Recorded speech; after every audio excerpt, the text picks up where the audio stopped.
Pues buenos días a todos, bienvenidos también a todos los que participáis en esta clase en abierto. Para hoy vamos a hablar de una introducción al marketing, vamos a hablar de marketing a modo muy introductorio. A los que sois invitados de fuera os presento a mis alumnos, son alumnos del MBA Full Time y esta es la tercera clase que hemos dado este año nada más, es decir, estamos todavía introduciéndonos en la materia. Esto significa que hasta ahora lo único que hemos hecho es entrar en el marketing intentando entender cómo es el consumidor del siglo XXI, cuáles son los drivers, cuáles son los móviles que le mueven realmente a elegir, a tomar unas decisiones u otras, y hemos empezado también con los alumnos a trabajar el plan de marketing, que es algo troncal en la asignatura de marketing, es decir, ellos empiezan desde la primera clase hasta la última clase que tengamos en el mes de marzo, a finales de marzo, a elaborar un plan de marketing de un producto completamente nuevo, producto, servicio, cualquier tipo de bien, y lo que están haciendo es trabajando en parejas. Han elegido ellos un producto, hemos testeado que ese producto realmente sea válido para hacer el plan de marketing y están aprendiendo un modelo de learning by doing, es decir, de aprender la asignatura haciendo, porque creemos que es en la escuela lo que mejor nos puede funcionar para que nuestros alumnos realmente se vayan del programa del MBA realmente habiendo hecho algo parecido a modo de simulación y de simulador de lo que se hace realmente en el mundo empresarial después fuera. Dicho esto, voy a empezar la clase de hoy. Simplemente lo primero, presentarme para aquellos que sois invitados y no me conocéis. Me llamo Fernando Botella, realmente mi formación es la biología, soy biólogo experto en sistema nervioso central y esto me llevó en un momento determinado, lo diré muy rápido, mis alumnos ya me conocen mucho, pero me llevó en un momento determinado a trabajar en toma de decisiones. Tuve la suerte de pasar por Estados Unidos y trabajar en toma de decisiones, me hizo venir a España y dedicarme ya al mundo de los negocios y llevo pues unos 35 años dedicado al mundo de los negocios, primero durante 27 años dirigiendo una multinacional farmacéutica aquí en España y luego el resto del tiempo pues trabajando como consultor en estrategia, en agencias de comunicación y publicidad que tengo con otros socios y en una empresa de formación y desarrollo de directivos que se llama Think and Action. Tengo el gusto también de ser profesor en algunas escuelas de negocios y universidades en diferentes partes del mundo y entre ellas EOI Escuela de Negocios, que es en la que estamos hoy, y un placer enorme de estar con todos vosotros. Simplemente una pequeña introducción para aquellos que no me conocéis y que sois invitados a la clase. El marketing del siglo XXI es una función empresarial cuyo objetivo clave es centrar en el centro de toda la organización al cliente. Esto es algo que mis alumnos ya lo hemos trabajado, lo saben muy bien. ¿Es así, Irene, o no? ¿Cuál es el objetivo fundamental del marketing en el siglo XXI, Irene? Pues llegar al cliente. Llegar al cliente, es poner al cliente como el centro de toda la organización. El marketing que estamos viendo en la escuela, el marketing que vamos a ver en el programa y el que os voy hoy a introducir, es un marketing que tiene que ver con entender que el cliente que está en el centro de la organización forma parte de una función estratégica empresarial. Es decir, no vamos a hablar de marketing desde el punto de vista de departamento de marketing, no solamente de product manager, no solamente del director de marketing, sino del marketing como función estratégica. ¿Hay alguno de mis alumnos, por favor, o de los invitados que quieran decirme por qué me atrevo a decir que el marketing es una función estratégica? ¿Álvaro? ¿Por qué es una función estratégica? ¿Hay alguien que quiera decirme por qué pensáis que el marketing lo vemos en la escuela como una función estratégica? Muy cercano a la innovación y desarrollo. Venga. Ramón. Antes de realizar un producto tienes que saber qué es lo que va a funcionar y entonces tienes que hacer un estudio de qué vas a desarrollar antes de desarrollar el propio producto. Antes de desarrollar el propio producto. Tienes que hacer un estudio, además, un estudio que la información te la va a dar ¿quién? El consumidor. El consumidor, el cliente. Pero hay una razón mucho más evidente. ¿Alguien me puede decir por qué el marketing es una función estratégica en las organizaciones? Porque en función de lo que salga en el mercado, tú puedes programar la visión, la misión, los recursos que tienes que emplear, las personas, etcétera. Exacto, porque programas todo en base a lo que recoges en el mercado. Es una función estratégica en las organizaciones y no solamente un departamento, porque toda la organización tiene que estar enfocada al cliente. Si hemos dicho que el cliente es el centro de las organizaciones, toda la organización tiene que hacer marketing. Marketing tiene que hacer la persona que está en recepción. Marketing tiene que hacer el señor que es el director financiero de la empresa. Lo cual no quiere decir que un profesional que trabaje en el departamento de marketing no tenga que saber finanzas. Marketing es una función estratégica en las organizaciones porque es la función que nos ayuda a generar valor. Valor para todos los stakeholders. Valor para el consumidor, valor para la propia organización, valor para todos los que formamos los proveedores, todos los que formamos la organización. Así que el marketing, que tiene muchas definiciones y que en clase vimos muchas, ya no es una definición antigua en el siglo XXI que tenga que ver solo con satisfacer las necesidades del consumidor. Esas definiciones que se ven en los libros, ¿verdad?, muy pasadas de moda. El marketing como un arte, dicen algunos, una ciencia orientada a satisfacer las necesidades del consumidor. No, es una función estratégica. Es decir, cualquier parte de la organización está orientada a atender al consumidor. Y eso es la función básica del marketing. Por lo tanto, el consumidor está en el centro de todo, está en el centro de finanzas, de marketing, departamento de marketing, de atención al cliente, de recursos humanos. ¿Sabéis por qué? Hay un elemento fundamental que lo justificaría. Sería suficiente razón. Todas las nóminas en una organización, ¿quién las paga? Es el cliente. No es el departamento de recursos humanos ni de personal el que os va a pagar la nómina a final de mes. Es el cliente. Por eso es muy importante que en el siglo XXI las empresas empiecen a pensar que es mucho mejor tener fans que tener clientes. Y es mucho mejor tener un fan, porque un fan estará dispuesto no solamente a perdonarte si te equivocas en algo, asumible, sino además a seguirte y a hablar de ti todas las veces que pueda. Por eso cada uno de vosotros, ¿verdad?, cuando sois fans de algo, por ejemplo del Madrid en este fin de semana, a pesar de eso seguiréis encontrando justificaciones razonables para decir que un mal día lo tiene cualquiera. ¿Sí o no? Bueno, ya no os quiero decir nada si sois del Atlético de Madrid. No solo por lo que ha pasado este fin de semana, sino por el acúmulo de hechos, ¿verdad? ¿Sí? Es decir, al final, cuando alguien es fan de algo, por ejemplo, de un determinado cantante, es capaz de irse a la puerta a esperar el concierto un día antes. ¿Qué significa eso? Significa que está dispuesto a dar todo por ese producto, por ese servicio. Esto sería una exageración de la definición, pero lo hago desde la exageración para que entendamos el concepto. El concepto es, en el siglo XXI a las empresas les interesa tener fans. Es mucho mejor. Un fan que ha ido a un concierto donde el cantante se ha equivocado en algo, el sonido no ha sonado bien, siempre dirá cuando sale, al final, bueno, un mal día lo tiene cualquiera. Alguien que es fan es capaz de ir a un parque de atracciones como es Disney y es capaz de estar más de 2 horas haciendo una cola para entrar a ver una atracción determinada. ¿Por qué? Porque es un fan. Ese sería el sumus, de alguna forma, que pediríamos en las organizaciones, ¿verdad? Tener clientes que nos sigan así. El cliente es el centro de la organización. Por eso la definición fundamental en el siglo XXI del marketing pasa por la siguiente. El marketing es una función que se encarga de generar valor para todos los stakeholders en los mercados. Valor. Pero claro, definamos entonces qué es el valor. ¿Hay algún alumno que me pueda decir qué es el valor? Venga, por favor, Alexia, tú que te sabes la ecuación esa de valor que hemos visto, ¿me la puedes decir? Que la vamos a apuntar aquí, en esta pantalla en grande, para que nos sirva durante toda la ponencia. Y también para que nuestros invitados la aprendan. El valor es igual a las ventajas funcionales de un producto o un servicio, es decir, todas las características que tiene un producto o un servicio cuando se ponen eso, valga la redundancia, al servicio del consumidor, más ventajas emocionales de las que hoy vamos a hablar un ratito, partido por los costes totales. Claro, fijaros, al final, siempre que hablamos de costes, María, ¿estamos hablando de precio? No, ¿por qué? Porque es lo que yo valoro. Porque es lo que yo valoro. El precio a veces, ¿qué ocurre? Que el precio es una ventaja emocional. Si alguien se compra un determinado deportivo, un coche o un reloj Rolex, ¿qué es lo que está pensando? ¿Que le va a costar muy barato? No, está pensando que va a tener que pagar un precio alto porque el precio es una ventaja realmente emocional. Porque nadie quiere llevar un Rolex por ahí, salvo que quiera llevar uno simplemente para que parezca que lleva un Rolex, pero lo ha comprado en $10 en Chinatown, en Nueva York, ¿verdad? La realidad es que cuando alguien se compra uno real, se lo compra sabiendo que tiene que asumir ese precio, porque ese precio forma parte del valor emocional del propio producto. Esa es la definición de valor, luego entraremos otra vez en ella, y entraremos un poquito más en detalle. Pero dejadme deciros 2 cosas importantes, yo creo. Primera, no se puede entender el marketing del siglo XXI simplemente como una ciencia o un arte o una función empresarial orientada a satisfacer necesidades de consumidores. Es una definición válida pero antigua. No es que no vaya a atender las necesidades del consumidor, pero no es lo único que hace la función de marketing, como veremos hoy. Y segunda cosa importante que nos dice esa ecuación, en torno a la palabra valor, que es la palabra que tendríamos que pintar en grande, es la palabra más grande que podemos recoger en cualquier definición de marketing del siglo XXI.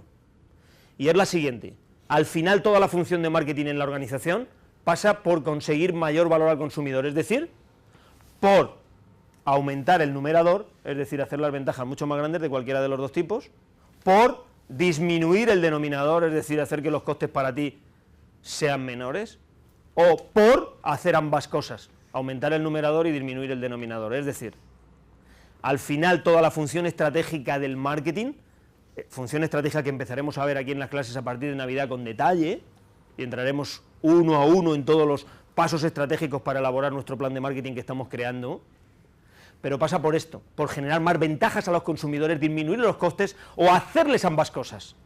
Por eso desde ahí se entiende bien que el marketing es una función estratégica en toda la organización. No solamente pertenece al departamento de marketing, que es el que realmente el departamento que se encarga de convertirlo en un plan estratégico y en hacer el seguimiento del día a día. Pero, ¿ventaja que el cliente la manifiesta o que por la publicidad o el marketing se la imponemos de alguna manera? Es muy buena la pregunta. Porque en política pasa eso. Sí. Que ahí, si eres un buen equipo que hace marketing, puedes ganar las elecciones para una persona que va a dirigir el país o una comunidad que no sea la idónea. Lo ideal, ¿cómo se llama, perdón? Francisco, ¿no? Francisco, lo ideal sería que fuéramos a cubrir o a intentar satisfacer las necesidades que hemos detectado previamente que tiene nuestro cliente, la tribu a la que nos dirigimos, el grupo, el segmento al que nos dirigimos. Ahora bien, también tenemos que saber una cosa, muchas veces el marketing de lo que se encarga es de crear deseo. Quiero hacer una diferencia aquí fundamental para todos.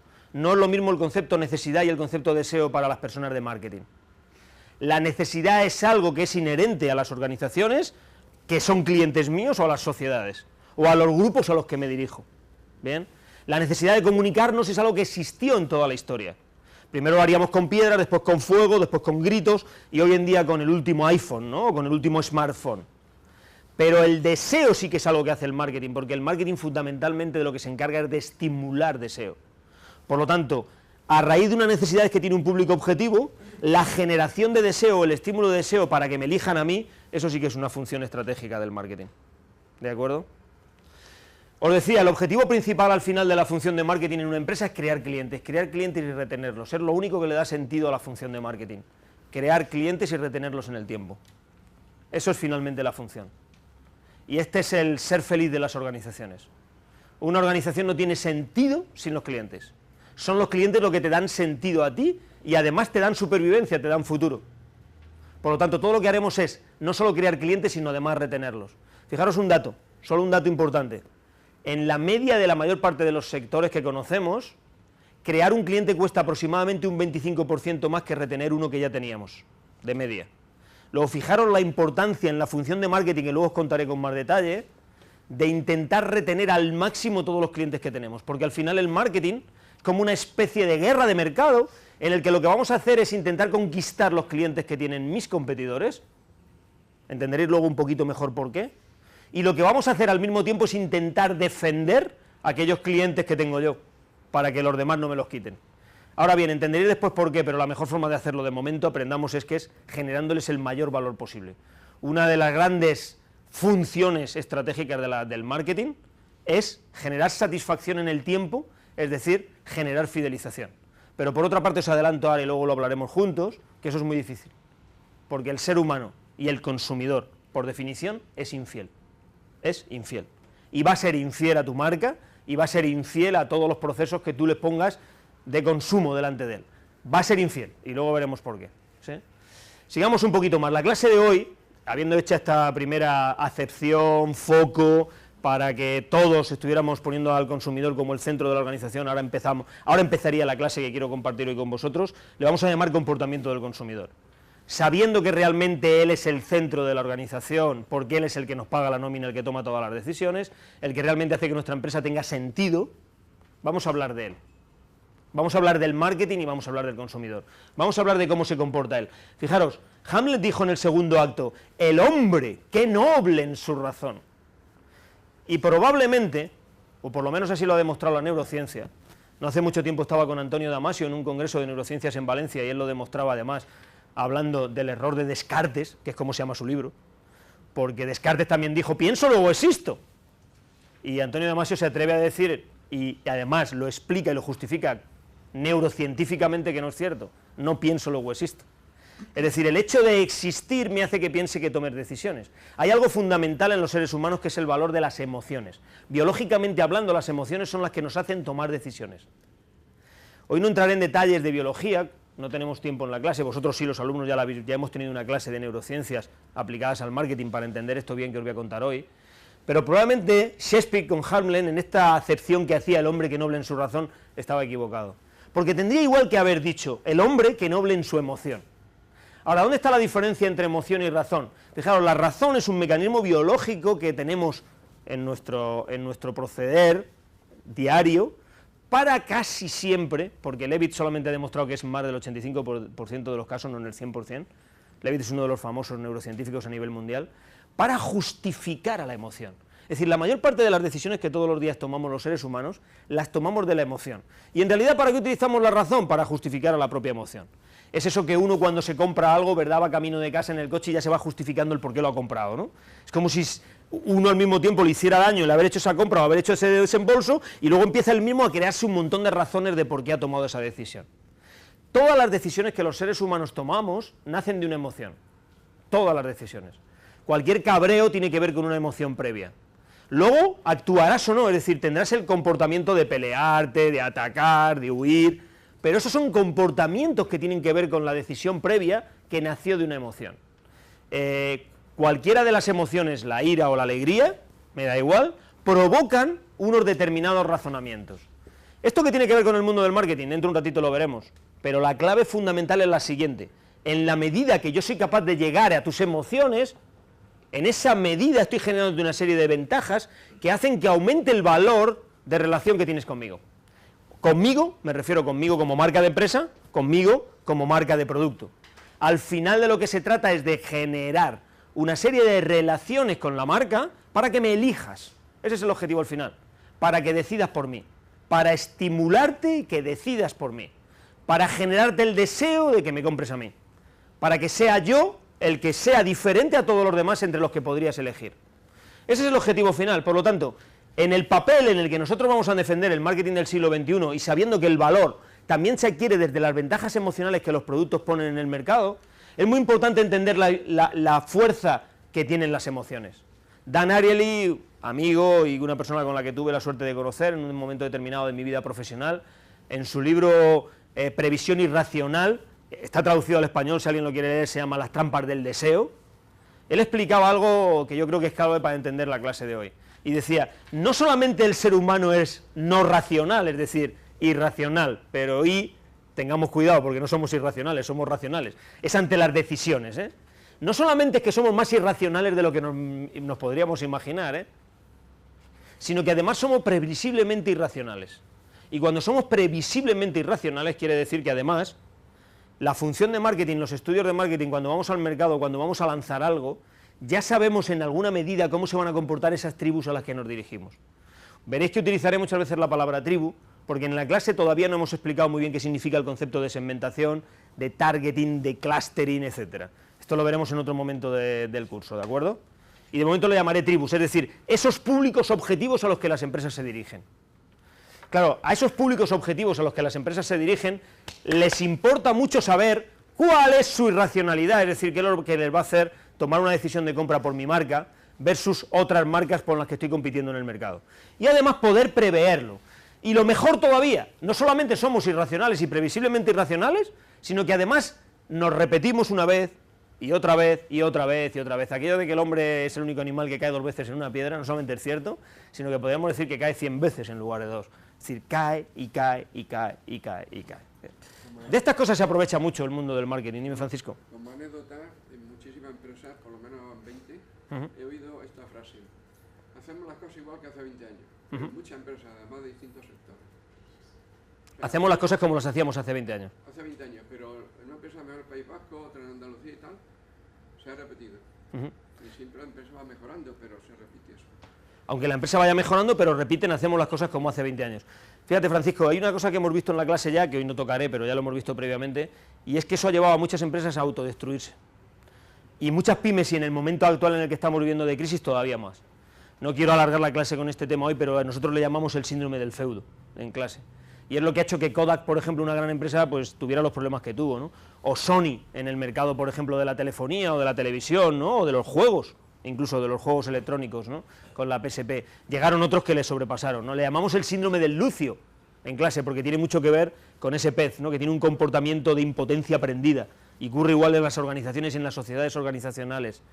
Es esto que le pasa también al elefante del circo, ¿no?, que como sabe que piensa que no puede mover la pata cuando tiene una cuerda, pues dejas ya de intentarlo, ¿no?, y nunca lo intenta, ¿no? Es lo que ha hecho que muchas empresas, a través del síndrome del feudo, realmente pierdan los mercados, ¿sí? Hoy en día lo ha sufrido mucho, por ejemplo, Nokia, sin entrar en detalles, ¿no?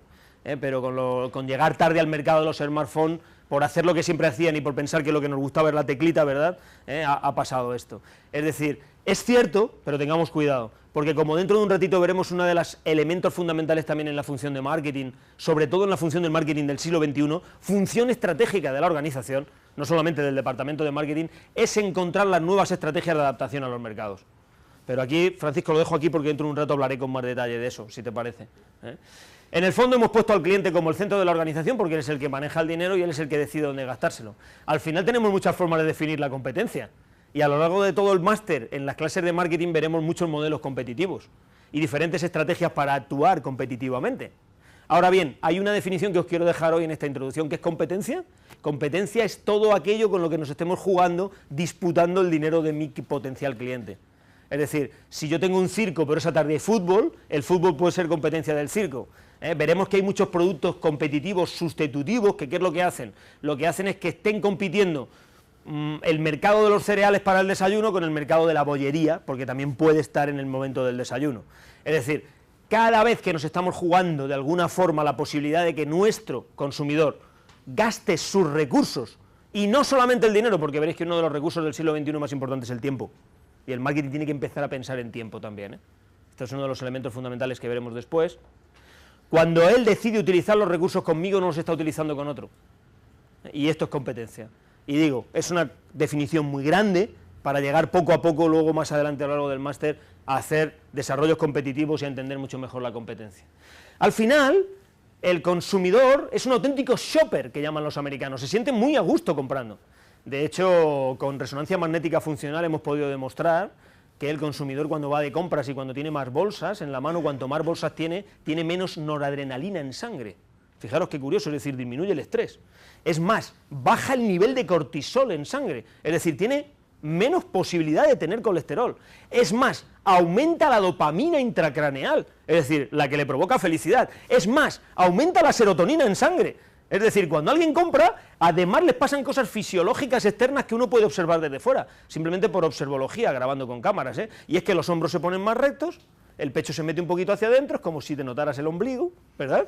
Miras hacia arriba mucho más que mirabas normalmente y se te pone una cara de sonrisa. Y esto, de verdad, parece una tontería, pero yo os animo y os invito a que intentéis veros estas navidades en los hipermercados cuando estéis con vuestras familias. Veréis a las familias que son auténticos shoppers, van con el carrito cargador de bolsas y cuanto más bolsas llevan, van como más. Es como si andaran con las puntillas de los zapatos, ¿no? Esto tiene mucho que ver con la biología, ¿verdad? Somos auténticos shoppers. Ahora bien, ¿por qué os he contado esto? De hecho, dejadme deciros una cosa, ya no existe la plaza del pueblo. Y aunque parezca una exageración, la plaza está ahí, y está el ayuntamiento allí, el reloj. Y allí vamos a comernos las uvas de Nochevieja. Pero la realidad es que la actividad que antaño hacíamos en las plazas de los pueblos, me dijo a los mayores de aquí del aula, ya no se hace. ¿Dónde han puesto los cines? Los han quitado de la plaza del pueblo, los han llevado a los centros comerciales, porque allí es donde vivimos, ¿sí? ¿Qué hacemos los fines de semana? ¿Tú quieres tener cola un domingo? Te vas al Museo del Prado. ¿Quieres tener otra cola? También te puedes ir a Ikea, es el museo del siglo XXI, ¿sí? Da igual. Al final tienes colas en los sitios donde a la gente le interesa. ¿Dónde han puesto la comida rápida? Es decir, los restaurantes que más usamos, en los centros comerciales, están todos ahí apelotonados, ¿verdad? Uno al lado de otro. Otro día os explicaré por qué se ponen todos juntos, ¿de acuerdo? En base a la competencia y a la gestión de las estrategias competitivas. Ahora bien, fijaros qué curioso, Al final nos sentimos muy bien comprando, pero la pregunta, y es por lo que os he puesto esto aquí, es la siguiente. ¿Y nos gusta que nos vendan? Que es diferente, Porque comprando ya sabemos, pero ¿nos gusta que nos vendan? La respuesta es claramente, ¿qué dices, Alexia, que te estoy viendo con la cabeza? No. Dice, no, ¿por qué? Por una sencilla razón, porque el cerebro interpreta cuando te están vendiendo que te están atacando. Es decir, cuando te hacen un esfuerzo de venta, la venta a presión, eso de lo que el marketing sabía mucho hace unos años, ¿verdad? No funciona en el siglo XXI. La forma más fácil de demostrarlo, que a mí me gusta mucho, es simplemente si pensamos en uno de nuestros grandes almacenes en nuestro país, que es el Corte Inglés. Cuando tú vas al Corte Inglés y entras en el Corte Inglés, ¿sabéis cuál es la pregunta que más se oye y que más se dice en toda España, dentro de los centros del Corte Inglés, cualquier jornada? Perdona, ¿le puedo ayudar en algo? ¿Sí o no? Esa es la pregunta que más se oye. Pero ¿cuál es la respuesta que me interesa más, que más se oye? No, gracias. Estoy echando un vistazo, estoy mirando. Eso sí, muchas veces estamos mirando con 5 bolsas en la mano y un carrito lleno. Pero estoy mirando. Solo estoy mirando. No, si solo estoy mirando, le decimos al dependiente que se nos ha acercado a la dependiente. Si solo estoy mirando. Pero ¿cómo que solo estar mirando? Si mira, pues sigue mirando, chico. Sigue mirando, que nos viene muy bien que sigas mirando de esta forma. Es decir, no nos gusta que nos vendan. La respuesta es claramente no. Ahora bien, nos encanta comprar. Y de esto, la función de marketing tiene que aprovecharse para estimular eso. Nos encanta comprar. Nos encanta que nos elijan además. Es más, ¿compro luego necesito? ¿Realmente compro porque necesito? ¿Compro porque son rebajas? ¿Compro porque quiero dar sensación de lujo? ¿Me compro el último todoterreno que ha salido, aunque mi todoterreno cuando llueve no lo saque del garaje, ¿verdad? ¿Me compro el último todoterreno y lo puedo tener 3 años sin que haya pasado jamás por un camino donde hayan pasado cabras? Es decir, no hay ni un solo moñiguito de cabra pegado a las ruedas. ¿Por qué? ¿Es realmente porque lo necesito? Si el día que hay barro, que es cuando más lo necesito, o nieve, no lo saco, no vaya a ser que se me ensucie. ¿Compro porque luego necesito? No. Compro porque me satisface comprar. Y esto llega también a una segunda ecuación que es importante que dejemos puesta en la pizarra para seguir la clase después. Y es entender cuál es la ecuación de la satisfacción. Y la satisfacción al final no es más que la realidad que los productos me ofrecen, es decir, lo que yo me llevo de verdad, en relación a esa realidad, a lo que percibo, y la importancia es la percepción del valor, menos las expectativas que tenía. Es decir, se trata muchas veces en el marketing, a través del valor que ofrecemos a los clientes, de intentar equilibrar esa ecuación de satisfacción. Es decir, cuando la satisfacción es 0, cuando coinciden las expectativas con la realidad, uno se siente bien. Cuando las expectativas superan mucho la realidad, uno no se siente tan bien con lo que compra. Pero cuando la realidad supera las expectativas, entonces es cuando la satisfacción es mucho mayor. ¿Y todo esto por qué? Todo esto por una sencilla razón, porque al final los productos también nos generan efectos sorpresa, como luego veréis. Y muchas veces recibimos de los productos cosas que ni siquiera esperábamos. Y de eso se encarga el marketing también, de sorprenderte. El marketing del siglo XXI tiene una función básica: sorprender al consumidor.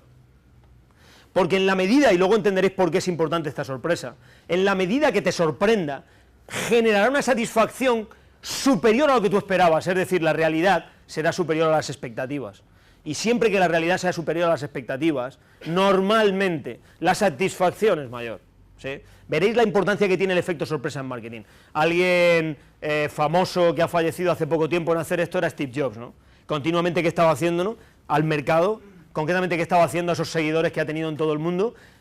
No es raro que entonces tuviera un montón de fans, ¿no? Que es lo que hablábamos al principio, ¿no? Y esas colas que uno podía ver, por ejemplo, en las tiendas de San Francisco o de Nueva York, cada vez que sale una novedad, ¿no? Colas kilométricas a veces. ¿Por qué? Pues son fans, no son solo clientes. Además están dispuestos a perdonarles, además están dispuestos a pagar más de los que pagan otros usuarios de otros productos, por los mismos servicios, o por servicios muy parecidos. Al final lo que hace es sorprender al mercado, generando una realidad, ponerle comillas a la realidad, ahora os diré por qué, una realidad que es superior a las expectativas que el consumidor tenía. ¿Por qué comillas a la palabra realidad? Porque la realidad depende de la percepción de la realidad. Y esto tiene que saberlo muy bien el neuromarketing y el marketing del siglo XXI. ¿Qué quiere decir esto? Quiere decir que la realidad es absolutamente subjetiva, repito, subjetiva. La realidad en sí es objetiva. El otro día, no sé si fue Ronaldo, no sé quién fue, ¿verdad?, que en el partido cometió un fuera de juego, ¿no?, y le pitaron fuera de juego, y los del Barça dijeron fuera de juego, pero los del Madrid se quejaron porque no era fuera de juego. Claro, ¿qué pasa? Que cada uno tiene una realidad, ¿no? Los que estábamos viendo el partido, los que fuéramos del Madrid, pensaríamos que no había sido fuera de juego, los catalanes o barcelonistas que estuvieran viendo el fútbol pensarían que sí era fuera de juego. Pero la realidad, si lo midiéramos con una máquina, ¿verdad?, con un elemento de medida, sabríamos si lo es o no lo es. Simplemente la televisión nos ofrece un plano diferente y ya podemos saberlo. Ahora bien, la percepción de la realidad es lo que me cambia la realidad.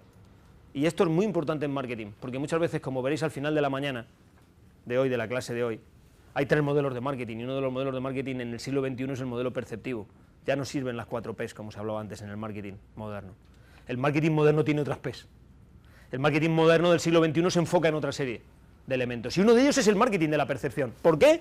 Por esto que estamos viendo aquí, porque es la percepción de la realidad en relación con las expectativas que tenemos la que genera valor, y sobre todo valor relacionado con las ventajas emocionales. Así que mucho de todo lo que estamos viendo aquí tiene que ver con las cosas que a todos nos pasan como seres humanos cada día, y que muchas veces no nos damos cuenta. Por ejemplo, y de esto se aprovecha el neuromarketing, ¿por qué tú te prometes a ti mismo a menudo hacer dieta o ejercicio y la idea se desvanece cuando pasa un carrito de postres por delante de ti en el restaurante? Incluso aunque tengas un problema físico, hay veces que dices, no, si tengo azúcar en sangre, tengo colesterol, pero un día es un día. Oye, qué bueno si un día que vas por el hipermercado o por un centro comercial dices que mi marca un día es un día y te la llevas. Qué bien si un día es un día y compras el iPad último modelo, ¿verdad? Esto pasa con mucho. ¿Por qué te sorprendes a ti mismo comprando cosas que no necesitas? Y luego vas en el coche camino de casa y diciendo, ¿pero por qué me habré comprado esto? Es que no lo entiendo. Menos mal que muchas veces guardas ese ticket para cambiar, ¿no? Luego vas a la tienda y tienes que buscar una justificación racional para hacer el cambio, porque te da hasta vergüenza. Realmente no la tienes, pero la has buscado, ¿no? ¿O por qué se te quita el dolor de cabeza simplemente si tomas una aspirina de azúcar? Es decir, lo que se llama el efecto placebo. ¿Esto por qué pasa? ¿O por qué si yo te hago leer los 10 mandamientos, si eres muy católico? O si te hago leer el código ético de la empresa, o el código ético de la universidad. Esto se ha demostrado, por ejemplo, en Harvard con universitarios, con muchos casos, ¿no? ¿Por qué tu organización, si tú te haces leer a tus trabajadores esto, se vuelven más honestos? Pasan un periodo de honestidad superior. Un día os contaré en Fisiología del Consumo trabajos realmente de Harvard y de Estados Unidos, del MIT, etcétera, que demuestran todo esto que os estoy presentando, ¿eh? Otro día os lo voy a contar. ¿O por qué cuando estamos practicando, por ejemplo, sexo, seríamos capaces de hacer aquello que nunca decíamos o pensábamos que hacíamos? También hay trabajos de Berkeley que os demostraré, lo pasaré muy bien en esa clase, será divertida. ¿Sí? ¿Por qué esto sucede? Fijaros, esta última pregunta tiene una respuesta muy sencilla, porque cuando estamos excitados decidimos de una forma diferente. Pero no me refiero solamente a la excitación sexual, me refiero a cualquier tipo de excitación. Cuando entramos en un centro comercial y la música está de una determinada forma, hay un olor diferente, nos excitamos, es otra forma de excitarnos. Cuando es domingo por la tarde o domingo por la mañana, la excitación es diferente que cuando es sábado. Los sábados estamos dispuestos a gastar más dinero que el domingo por la tarde, y mucho más que el lunes por la tarde. 40 euros de uso, de gasto, no son los mismos para el consumidor un sábado que un lunes por la tarde. ¿Por qué? O no son lo mismo en Navidad que en otra época. ¿Por qué? Tienen que ver con tomas de decisiones que nacen de la emoción, de ventajas emocionales, y que tienen que ver realmente con lo único que realmente nos dirige a nosotros, que es nuestro cerebro. Es nuestra capacidad de tomar decisiones desde la emoción, desde la amígdala. No voy a entrar en detalles neuropatológicos, fisiológicos, etcétera, relacionados con todo esto, porque los alumnos ya lo hemos visto en clase. De hecho, ya me traje un cerebro de plástico y os demostré todos los circuitos. Pero hay una cosa que es fundamental que tenemos que saber hoy y recordar hoy, y es que realmente es la amígdala y las decisiones emocionales las que me llevan a tomar en primera instancia casi todas las decisiones de mi vida, y desde luego también las de compra. Y esto el marketing lo sabe muy bien, y ha generado toda una forma de hacer y de ser en las organizaciones, en el marketing del siglo XXI, para que esto funcione bien, y para que las decisiones que se tomen nuestros clientes sean a favor nuestro. ¿Bien? Sí. ¿Qué tanto por ciento es racional y qué tanto por ciento es irracional estimado? Vamos. Sí, os lo explico de una forma muy rápida, pero no me voy a parar aquí porque no es una clase de biología y porque los alumnos lo hemos visto, ¿de acuerdo? Pero tenemos un modelo cerebral que se llama el modelo triuno, es decir, los seres humanos tenemos 3 cerebros en uno, producto un poco de la evolución, de los seres, de todos los seres vivos animales, ¿no? El reptílico o cerebro ancestral reptiliano, que coincide con los reptiles, bueno, tiene unas funciones básicas relacionadas sobre todo con la supervivencia, y no voy a entrar en detalles ahora. El límbico, donde está la amígdala, y es el cerebro emocional, también llamado mamífero, y la corteza cerebral, sobre todo en el lóbulo prefrontal, que es donde tomamos, digamos así, de una forma muy sencilla y básica hoy, las decisiones racionales, ¿sí? Nada de todo esto es exactamente así de exacto. Pero hay una cosa para demostrarte, Francisco, para contestarte, perdona, la pregunta que me estabas diciendo. Mira, todas las decisiones son emocionales, pero hay que entender bien qué significa emoción. Emoción y sentimiento no es lo mismo. La emoción genera sentimiento en la medida que la emoción se une a otra cosa que en neurociencia le llamamos atencionalidad, y que es lo que vulgarmente podríamos decir el pensamiento. Es decir, poner conciencia en algo y pensar sobre ello, por decirlo de una forma sencilla. Cuando la emoción, que es una respuesta biológica, que tienen otros animales, porque tú a un perrito le haces así y tiene miedo, ¿verdad? Es una respuesta de salir corriendo. Cuando a la emoción le generamos esa capacidad que solamente tienen algunos primates, y también nosotros, ¿verdad?, de conciencia sobre lo que está ocurriendo, es decir, de toma de decisión, ¿verdad?, de generar pensamiento, ambas cosas generan un sentimiento, un sentir, y de ese sentir nace el comportamiento, es decir, la actuación. Es muy importante para las personas de marketing del siglo XXI controlar muy bien cómo generar atencionalidad. De hecho, ya os voy a decir algo, es a lo que en marketing llamamos posicionamiento. Luego lo veréis por qué. Esa atencionalidad es a lo que en marketing llamamos posicionamiento. Es decir, hacerte pensar de una determinada forma para que no se produzca una desviación y vayas a donde yo quiero que vayas, ¿sí? Tiene mucho que ver con la capacidad de pensar y de que el cerebro no puede no pensar. ¿Me decías que te llamabas? Alejandro, por ejemplo, si yo te digo no pienses en un elefante rosa, ¿qué te ocurre? Que no puedes no pensarlo, ¿de acuerdo? Si yo te digo lo mismo, piensa en verde y hablamos de cerveza, ¿qué te ocurrirá? Que no te quedará más remedio que pensar en una determinada cosa, ¿sí? O si digo que vuelvas a casa por Navidad, ahora que estará dentro de pocos días de moda de nuevo, pues todos volveremos otra vez a pensar lo mismo, ¿eh? O los negritos del Colacao, o cualquiera de los temas que veremos que se llaman posicionamiento, que ayudan al posicionamiento de las marcas en los mercados. ¿Esto por qué ocurre? Porque tenemos una especie de huellas llamadas impronta en nuestro cerebro que se quedan ahí y que cuando nos lo recuerdan la publicidad de una determinada forma, ¿qué ocurre? Que siempre volvemos a ellas y las rescatamos, ¿eh? De esto se aprovechará mucho el marketing y de ahí hará promoción. Contestando a tu pregunta, fíjate, cuando tú vas, por ejemplo, en un coche y alguien te agrede de alguna forma, por ejemplo, dándote un golpe por detrás cuando tú has frenado bien, lo normal es que pienses, pues, se va a enterar este tío, te entre rabia, quieras bajar del coche y quieras disputar con él. Ahora, ¿qué ocurre cuando bajas y te encuentras a un tipo muy grande? Que dirás, bueno, ya me pelearé otro día, llamaré hoy a la policía, ¿verdad? En la primera decisión que te ha ocurrido, en la primera decisión ha aparecido la emoción de miedo, ¿sí? Pero en la segunda decisión piensas normalmente que has puesto razonamiento detrás, y has dicho, no, como voy a perder. Ahora, hay otra emoción detrás que es el miedo también, ¿te das cuenta? Has cambiado una emoción que era la de rabia por otra emoción que era la emoción de miedo. Al final, siempre detrás de cualquier razonamiento hay previamente una emoción, o al menos está muy asociada a una emoción. Por lo tanto, en la medida que gestionemos muy bien las emociones, es mucho más fácil que los razonamientos estén alineados realmente con lo que nosotros necesitamos que tú elijas. En marketing lo que hacemos es trabajar muy bien el mundo de las emociones, porque a través de las emociones generamos razonamientos, de alguna forma generamos, entre comillas, razonamientos, que son propios de esas emociones para que tomes decisiones. ¿De acuerdo? Por eso tiene mucho que ver con este sistema. Ahora bien, como bien antes nos decías tú también, Francisco, las cosas cambian. El consumidor de hoy no es el consumidor de antaño. La familia de antaño también salía a los centros comerciales, ¿no? A otros centros comerciales, compraba de otra forma. Es decir, una de las funciones básicas del marketing y de los paradigmas del nuevo marketing del siglo XXI es trabajar la adaptación estratégica a los nuevos consumidores. Es decir, estar continuamente evaluando cómo los consumidores van cambiando. ¿Qué es lo que esos consumidores van necesitando? Y a partir de ahí ir adecuando todas las medidas estratégicas necesarias para que se vaya produciendo un cambio adecuado. Bien, vivimos en un cambio continuo, no podemos no cambiar. Las empresas no pueden no cambiar. Las empresas lentas son las que pierden en el siglo XXI. No es verdad ya que las empresas más grandes se coman a las más pequeñas.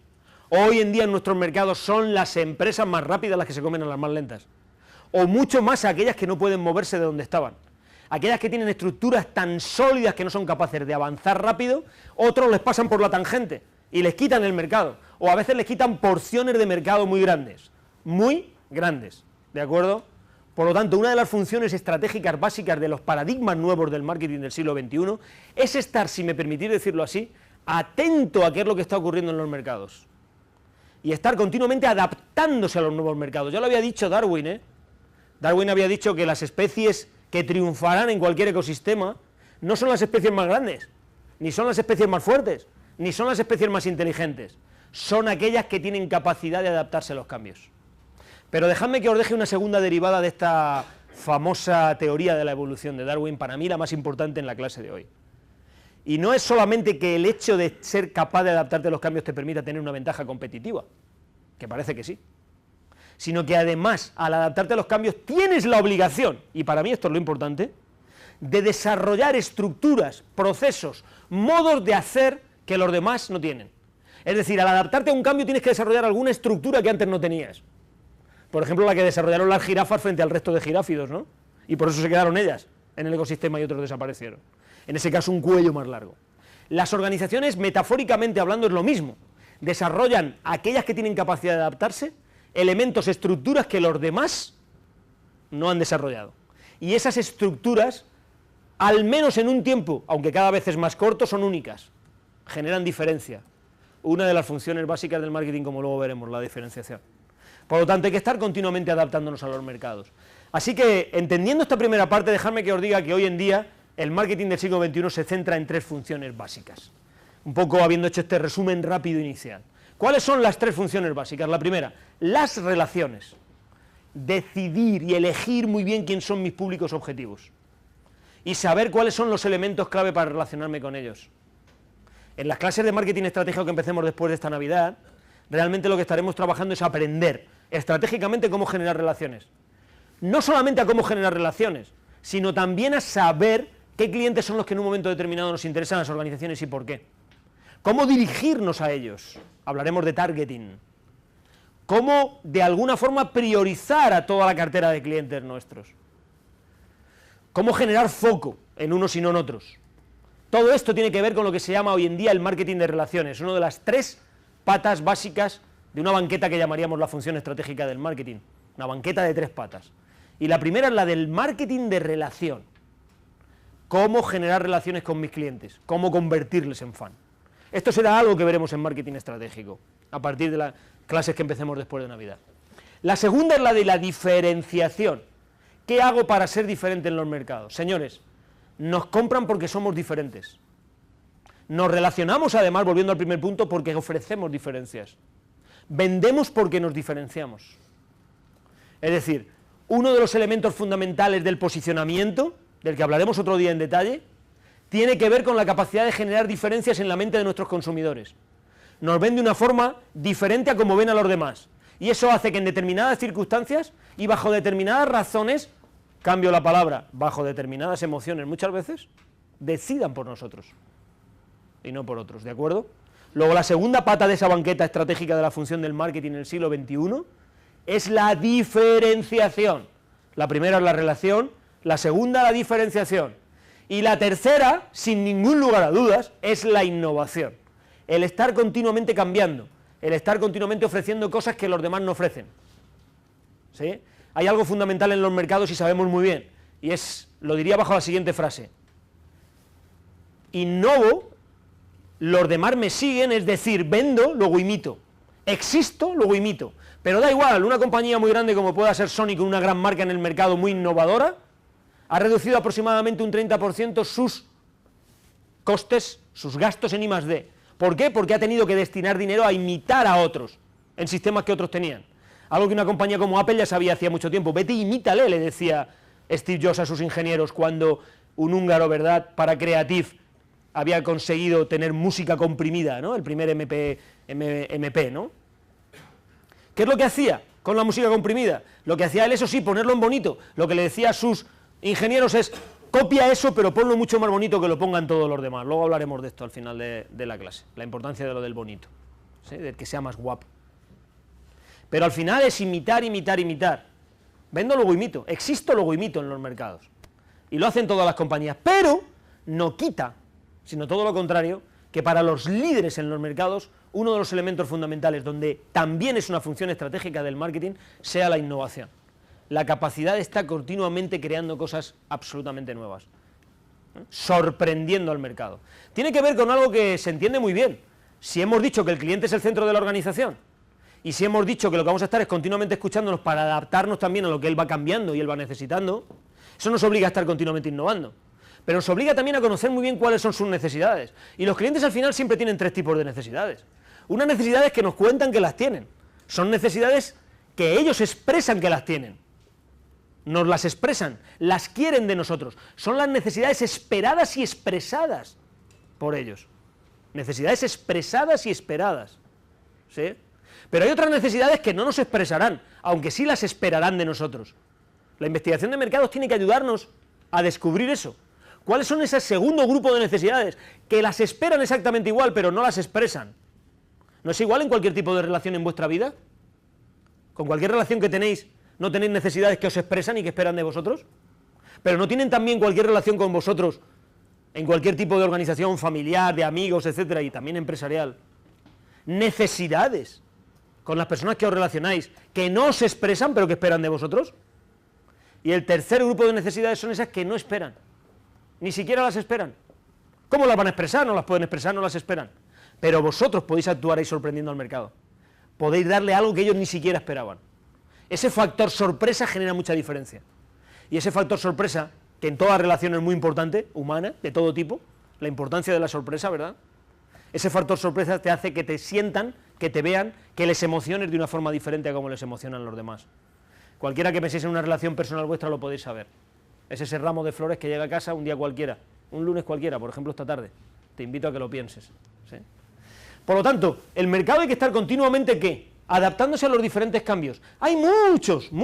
La gestión de la información hoy no es exactamente igual que en el pasado, los desarrollos tecnológicos, podríamos estar aquí varios días hablando del desarrollo de la tecnología, la globalización, luego os comentaré algo de globalización. Dejadme que me quede con uno, para mí muy importante, y no es porque los demás no lo sean. Se llama consumerismo, y el consumerismo es el nuevo ismo del siglo XXI. Y el marketing tiene que empezar a entender realmente, y los estudiosos de mercados, la importancia que tiene el consumerismo, que viene a decir lo siguiente: hoy en día, gracias a los medios de comunicación, de información, a internet, etcétera, tenemos al cliente más informado que jamás tuvo la empresa, y el mercado, y los mercados, y la dinámica de mercados. Tenemos al cliente más formado y más informado.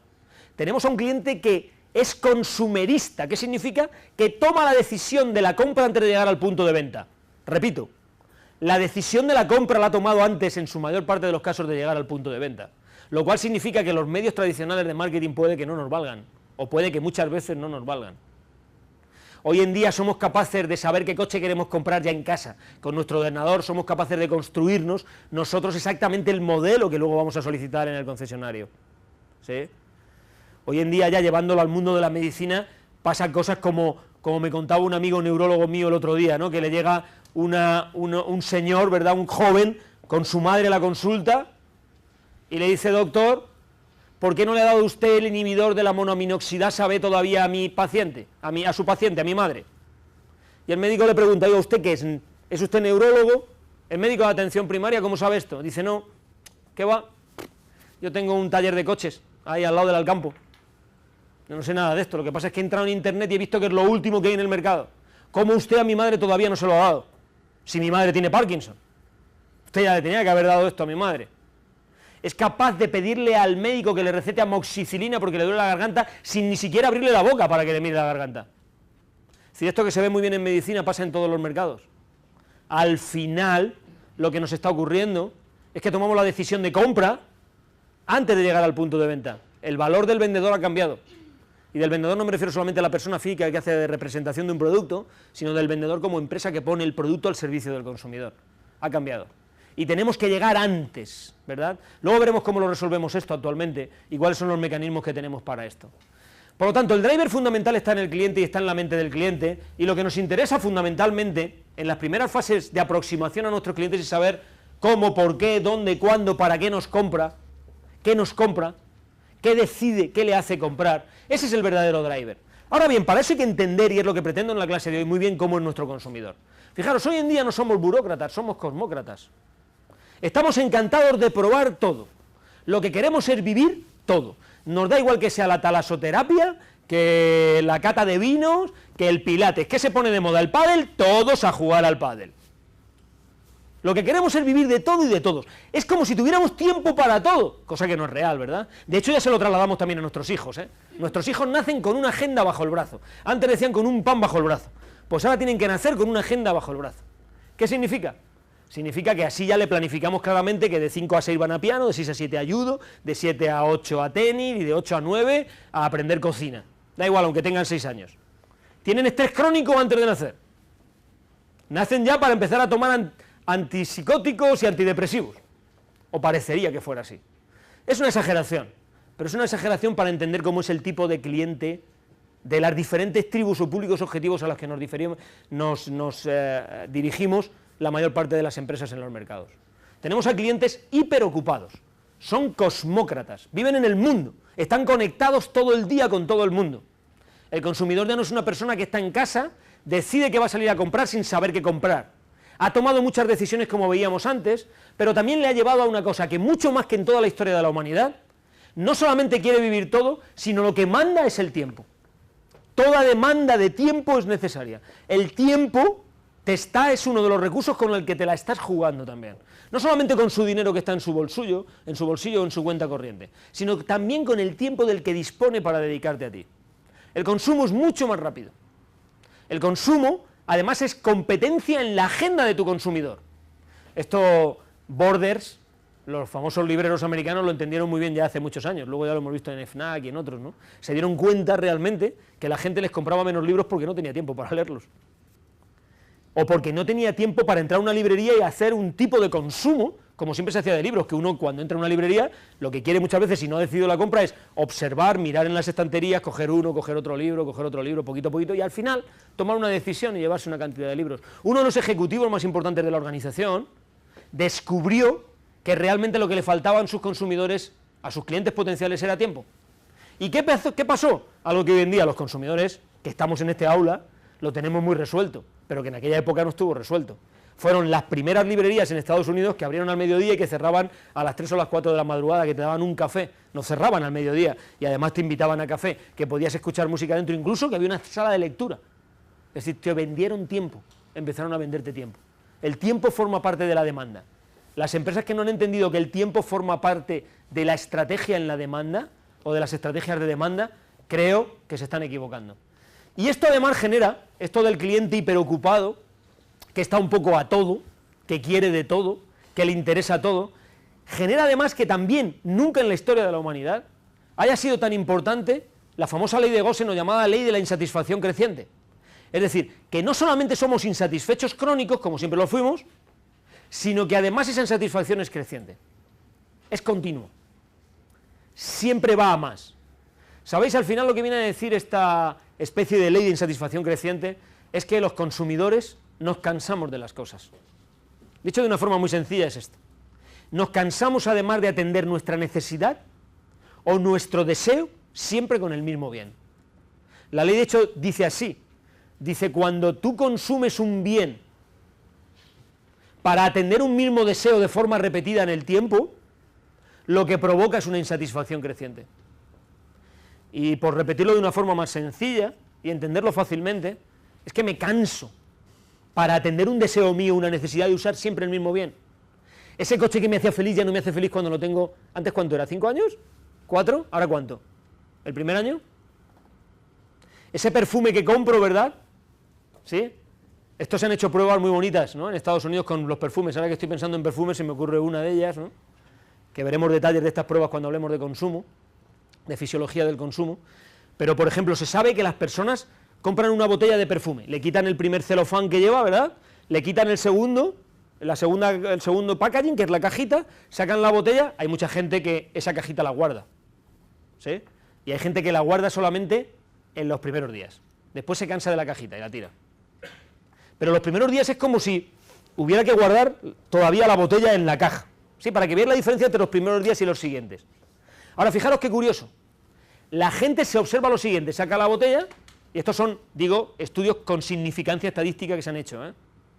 Y los primeros días, cuando se va a poner el perfume, hace así. Nada más. ¿Sí? Pero ¿qué pasa cuando han pasado un mes o mes y medio con el mismo perfume en casa? Cuando la botella todavía está más de la mitad llena, que empieza a cansarme un poco la botella. Ya no he dicho el perfume, porque a lo mejor es mi perfume de toda la vida, ¿eh? Fijaros qué curioso. Pero ese es el momento en el que el consumidor normalmente hace así.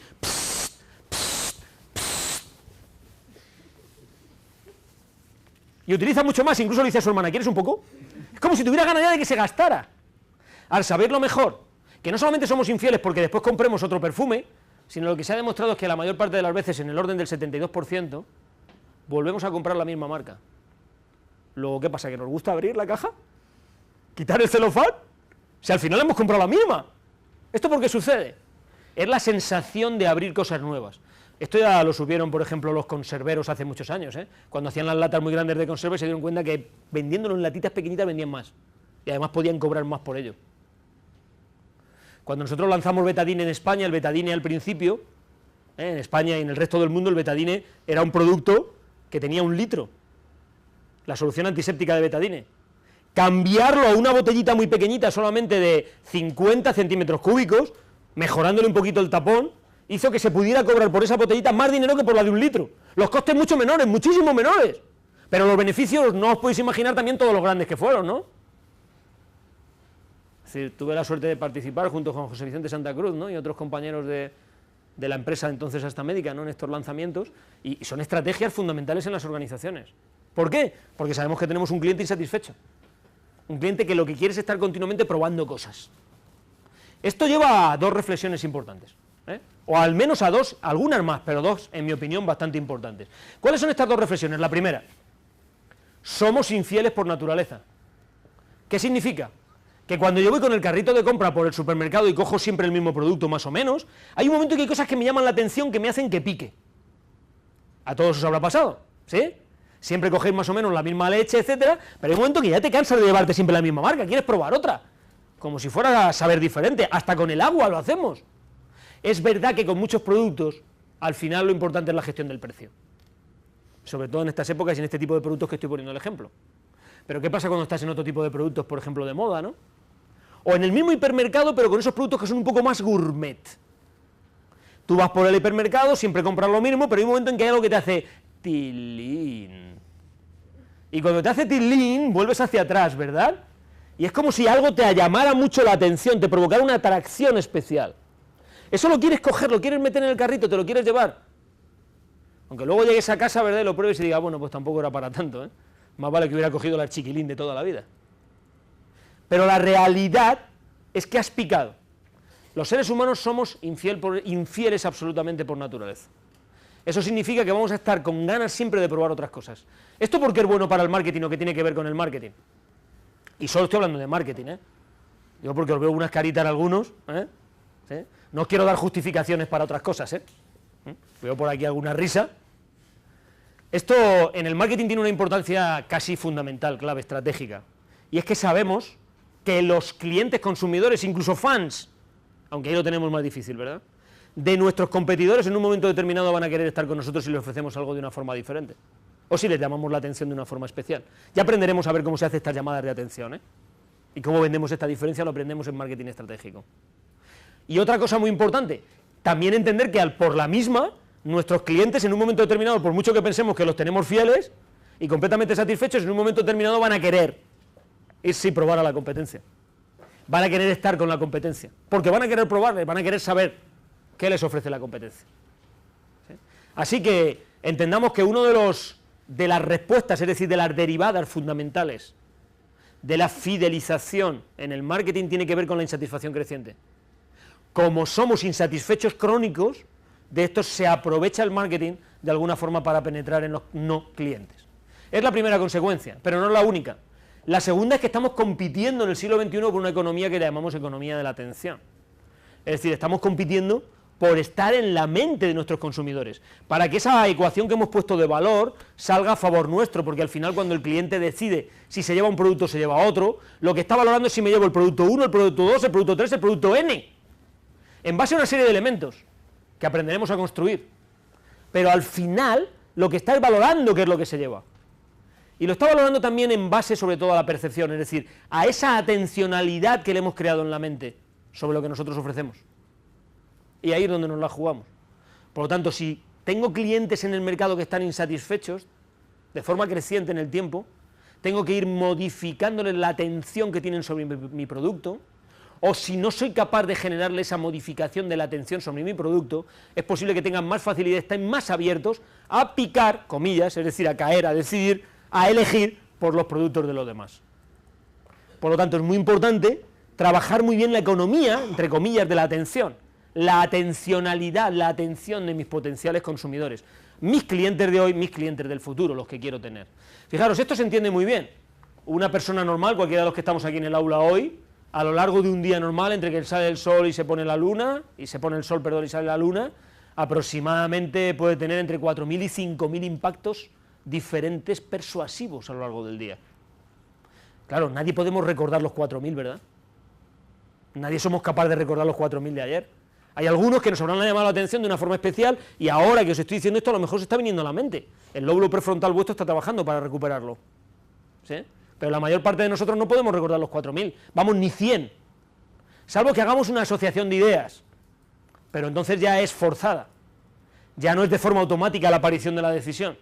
Por ejemplo, si yo sé que llevo un coche que es Land Rover, puedo decir que ayer estuve con un Land Rover y es una marca que me intentó persuadir porque yo llevo ese coche. Si tomo cerveza en casa y es de la marca, imaginemos, Mahou, pues puedo decir que tengo las 5 estrellas en casa y que es una marca con la que ayer estuve de alguna forma consumiendo, ¿no? Me persuadió. Pero claro, esto es porque hago un pensamiento que se llama retroflexión o retropensamiento. Es decir, vuelvo a generarme un discurso para entender qué es lo que ha pasado, pero de forma automática no me va a aparecer en la mente, ¿sí? Estamos luchando por la economía de la atención, es decir, estamos peleando por la marca, dejarla como huella, como impronta en la mente de nuestros clientes. Esa es la clave. Claro, en una economía de insatisfacción creciente, o me diferencio mucho y dejo la marca de una forma determinada, o realmente tendré muchas dificultades para conseguir que mi cliente me vea.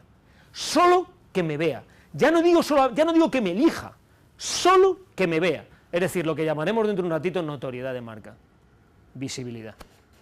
Con lo cual, cuanto más insatisfecho es el cliente y yo más me diferencie, sobre todo mi no cliente, más posibilidades tendré de captarle. Y tendremos que aprender estrategias para hacer esto muy bien. Por lo tanto, yo soy, luego elijo, dice el cliente. Como yo soy, elijo. Si quieres que elija por ti, sorpréndeme. Dame algo nuevo. Dime algo que no haya oído. Déjame una huella mental. Hazme saber algo que los demás no me han hecho saber. Diviérteme con algo con lo que los demás no me divierten. Genérame una experiencia que los demás no me dan. Ya veremos cómo se monta todo esto en marketing estratégico, ¿de acuerdo? Pero lo importante es que el cliente va a pensar esto. Oye, yo soy, y por el hecho de ser yo elijo. Así que no importa que estuviera tanto tiempo contigo, ahora me puedo ir a la competencia. O ya me puedes decir lo que quieras competencia, no me convences porque estoy muy contento con mi marca. Ahí nos la jugamos claramente. Esto ya lo decía Bugs Bunny cuando éramos pequeñitos y volvíamos del colegio, ¿eh? Francisco Alberado no. Cuando íbamos a casa nos sentamos y nos decía Bugs Bunny, ¿qué hay de nuevo, viejo? ¿Sí? Empezaban siempre así, ¿no? ¿Qué hay de nuevo, viejo? Y en el fondo lo que nos dicen los clientes también, ¿qué hay de nuevo, viejo? Es decir, ¿qué me das de nuevo? ¿Qué me ofreces? ¿Qué me cuentas? ¿Sí? Steve Jobs lo dejaba muy claro, lo dejaba muy bien, ¿verdad? Cuando Steve Jobs decía, toma, y ahora el iPod Nano, la versión 2.0, luego la 3.0, ¿verdad? El 2, el 3. No sé por cuál va ahora, si por la 4, por la 5, ya he perdido, ¿sí? Pero claro, ¿cómo no voy a llevar yo el iPod encima de la última versión solo por 250 euros? Me gusta decirle a mis alumnos muchas veces que si yo no llevo ese iPod en mi bolsillo, soy un don nadie. Vamos, me siento un don nadie. ¿Cómo voy a ser incapaz de no tener un aparato en mi bolsillo que sea él, a su vez capaz de gestionarme, me invento, 90.000 canciones? ¿Qué hago yo por la vida sin 90.000 canciones? ¿Verdad? Aunque siempre escucho luego las mismas 20. Pero me hace muy feliz tener algo que es lo último, algo con lo que me sorprenden, algo que no tenía antes, ¿sí? Por lo tanto, al final, eso que sorprende es lo que miramos. Hace poco estaba dando una conferencia en el auditorio del Oceanographic de Valencia, y detrás de mí, en la tarima, detrás de mí, gigante, no podía decir la cantidad de metros que tiene, gigante, era un acuario tremendo, con tiburones dentro y marrajos de estos, esta especie de tiburón del Mediterráneo, y peces de todo tipo, ¿eh? Por la mañana, cuando yo vi que la gente entraba, porque éramos diferentes conferenciantes, la gente, todo el mundo al entrar a la sala, que era así hacia abajo, y estaba abajo el escenario, digamos, con esa pecera gigante, toda la gente hizo el mismo gesto. ¡Wow! ¡Oh! ¡Jo! Cuando yo di mi conferencia eran las 4 de la tarde. La gente ya no veía los peces. Le daba igual. Llevaba allí toda la mañana. Como formaban parte de su paisaje natural, dejaron de verlos. ¿Os dais cuenta? Ya no los veían. ¿Sabéis lo que les llamó la atención cuando estaba dando la conferencia? Porque vi que todo el mundo miraba y hacía unas caras. Me volví para qué. ¡Un buzo! Pasaba un buzo por dentro de la pecera, iba a darle de comer o a limpiar no sé qué cosa. Eso les volvió a llamar la atención. Algo nuevo en un paisaje natural. ¿Que habían pasado 5 horas, 4 horas? Señores, cuando algo forma parte de tu paisaje natural, dejas de verlo.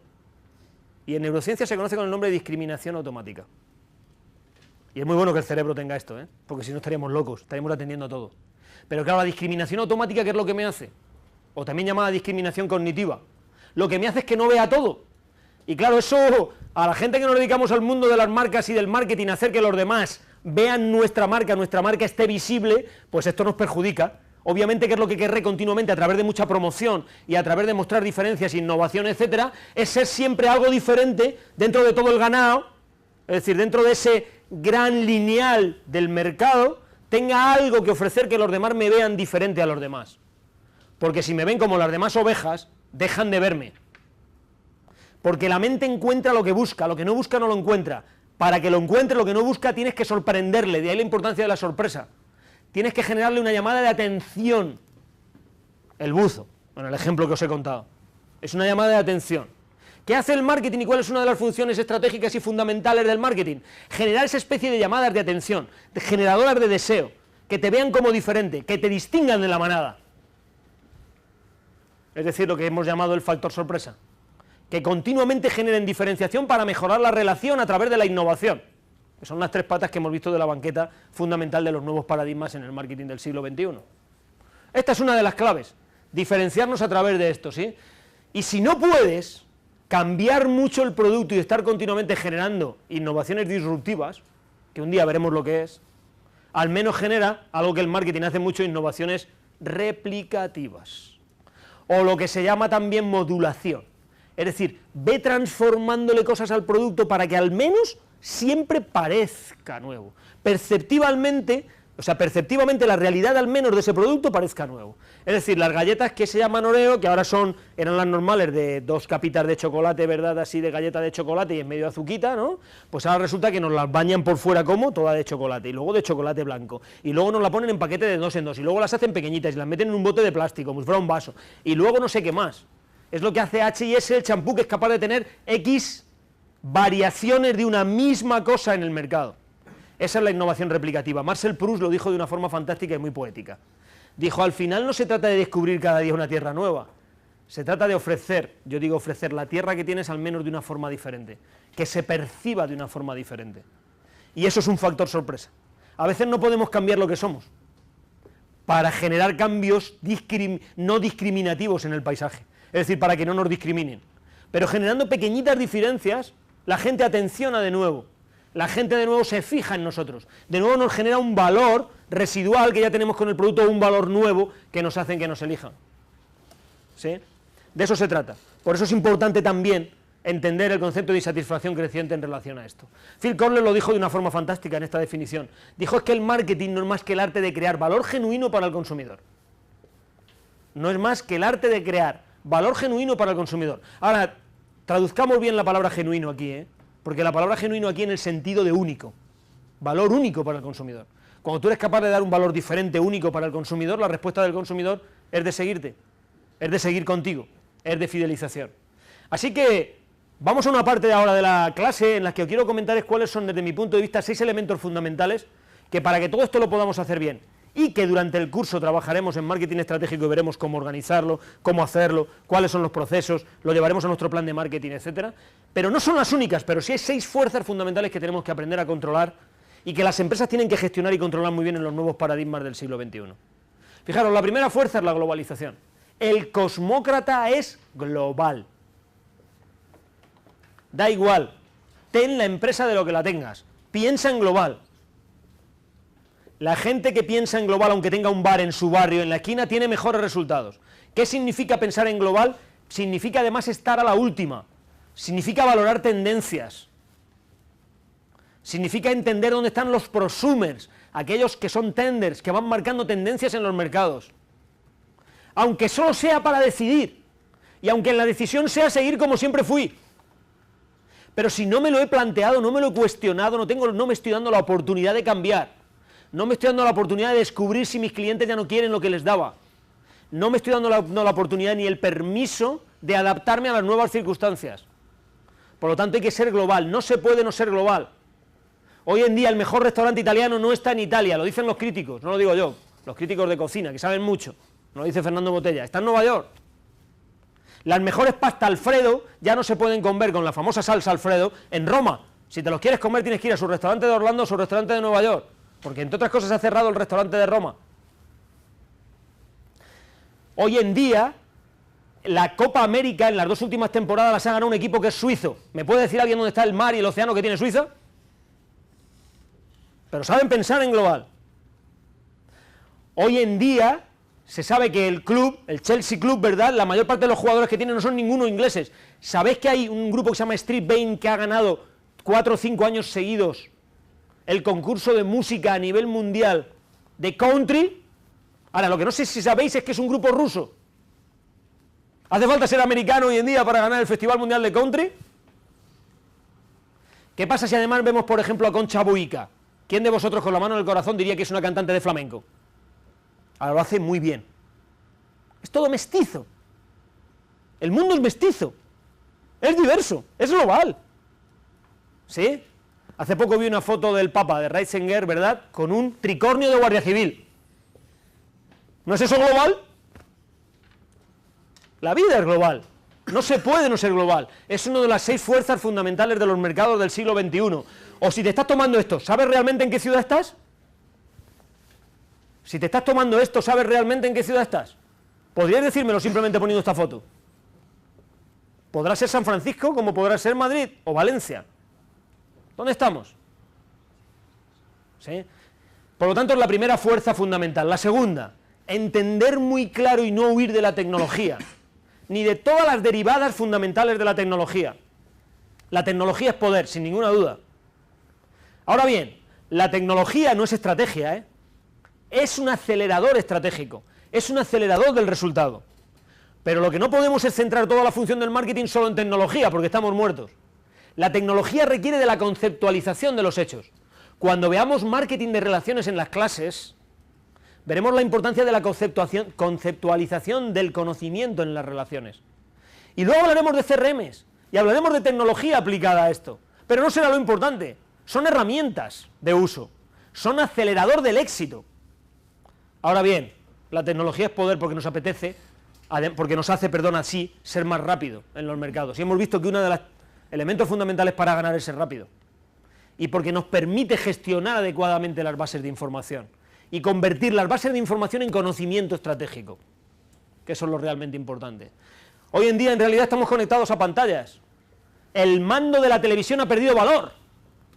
Porque hoy en día en el sofá, cuando estamos sentados viendo la tele en casa, encima de nuestras piernas tenemos un cojín o una mesita y encima el ordenador. Y al mismo tiempo que estamos viendo una película o un concurso, tenemos 4 o 5 páginas abiertas en nuestro ordenador.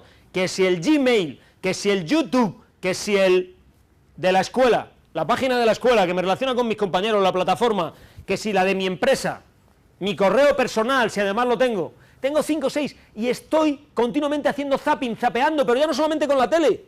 De hecho, a veces no sé ni lo que está pasando en la tele. Estoy zapeando en mi ordenador de una página a otra. El zapping ha cambiado, el modelo de zapping. El poder ya no está solamente en la televisión. Esto lo tienen muy claro muchas marcas. Hoy en día gastan muchísimo menos recursos a lo que se llama publicidad, que ya aprenderéis, chicos, alumnos, los que no lo sabéis todavía, above the line. Y la ha transformado mucho en below the line, que os explicaré un día en clase lo que es y por qué se llama así. Es decir, en llegar de otra forma diferente a los públicos objetivos a los que quiero llegar. Tiene que ver con la tecnología todo esto. Entraremos en detalles durante el curso, pero entendamos la importancia que tiene la tecnología. Por daros algunos datos de si la tecnología es poder. YouTube tiene más de 250 millones de visitas al día. Un 40% de los ciudadanos juegan a la consola más de 10 horas a la semana, a cualquiera de las consolas, de las que hay en el mercado. Apple vende 9 millones de descargas de música por día. 9 millones de descargas. Twitter tiene 125 millones de usuarios en el mundo, pero lo mejor, más de 70 millones están activos de forma continua, en cualquier hora del día, de media, disminuye un poco por la noche. Se crean más de 80.000 blogs al día. Flickr tiene registrado ya más de 1.200 millones de fotos. Facebook tiene más de 700 millones de usuarios en el mundo. No se puede estar fuera de esto, porque estar fuera de las redes sociales, este es el caso de Facebook, por ejemplo, de las diferentes redes sociales, de la comunicación en compartir, del concepto de la tecnología al servicio de compartir con los demás, es estar fuera del mercado. Perdonad que en esto sea un poco rígido en las formas de contarlo, ¿no? O incluso a veces que pueda sonar un poco adogmático. No quiero que suene así, pero daros cuenta, o estamos así, o difícilmente estamos. Y esto las marcas lo han entendido muy bien. Y esto el mundo empresarial lo ha entendido muy bien. Y esto la función estratégica del marketing lo ha entendido muy bien. No se puede estar fuera de estas redes. El social media, veréis la importancia que tiene en un momento determinado cuando trabajemos en clase esto. Hay que estar. No estar es no existir, aunque digo suene un poquito muy dogmático, y hay que entenderlo bien. ¿Por qué? Porque hoy tenemos otra tierra, que es la blogosfera. Las tribus son comunidades de webblogs, de relaciones de otra forma, nos relacionamos de una forma diferente. Hoy somos capaces de ver a dos niños que salen del colegio, se van a casa de uno de los dos, se sientan delante de una consola, están todo el tiempo jugando, prácticamente sin hablarse, y cuando se van los dos a casa, uno le dice al otro, luego a las 9:30 nos conectamos en el Messenger. Bueno, están toda la tarde juntos, 2 horas. Sin embargo, ¿qué hacen después? Se conectarán en el Messenger. Digo el Messenger por decir un caso, o en cualquier red social de la que los niños entran. Es decir, el marketing y la tecnología lo que nos permite es llegar a la tercera fuerza, y esa es la fuerza del connecting. Esta es la tercera fuerza. Vivimos mucho bajo la gestión del P2P, people to people. Yo soy porque nosotros somos. De tal forma que lo que nos une nos diferencia, pero nos une. ¿Sí? Nos une y al mismo tiempo nos genera diferencias. Yo quiero ser yo, con mi estilo, con mi forma, con mis decisiones, pero quiero ser yo porque formo parte del vosotros. Veréis que el marketing se ha inventado para esto un nombre muy gracioso dentro de un momento. Y es más, cuando vosotros no estáis, me cabreo. O cuando vosotros no estáis, no me gusta. O cuando entro y veo que tú no estás conectado conmigo, ¿te pasa algo? No me hace sentirme bien. Necesito estar continuamente conectado con mi red. Porque compartir me va a hacer feliz. Pero claro, qué importante es esto para el marketing, cuando el marketing sabe que es una forma muy fácil de llegar a los demás. Simplemente trabajando esos conceptos, esos elementos a compartir. Y generando diferencias ahí también. Y rompiendo también el paisaje. Fijaros, un dato para que veáis simplemente la importancia de la tecnología. En el año 2011, que está a punto de terminar, según GfK Emer, que es una empresa de estudios de mercado americano, el 42% de los ciudadanos en Estados Unidos ha subestado en la red todos los regalos de la pasada Navidad. Ergo, tener cuidado con lo que regaláis esta Navidad. Se subastan, claro que sí. Se utiliza la red para todo, es un gran comercio. Y genera además algo que también es muy importante dentro del P2P, y es lo que llamamos los Medsummers. ¿Qué son?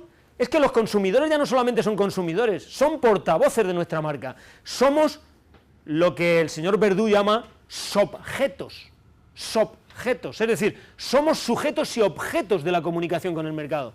No solamente somos objetos, destino de las marcas, sino además somos sujetos de ellas, objetos de ellas, sujetos y objetos al mismo tiempo. Ahora, además de comprar, o de que nos compren, los consumidores nos ayuden a vender. Y nos ayudan a vender porque están conectados y compartiendo con todos los demás. Son los nuevos virus de nuestra sociedad. Es el verdadero marketing viral. Nos ayuda mucho a generar relaciones. Es como si alguien aquí tiene la gripe, nos vamos 4 con gripe, llegamos a casa, se lo pegamos a 4 con gripe. Es decir, se provoca una expansión viral. Y es la mejor forma, y esto veremos cómo se hace en marketing estratégico, pero dejadme adelantaros ahora algo. Hoy en día ya casi no hacemos publicidad, lo que hacemos es iniciar conversaciones.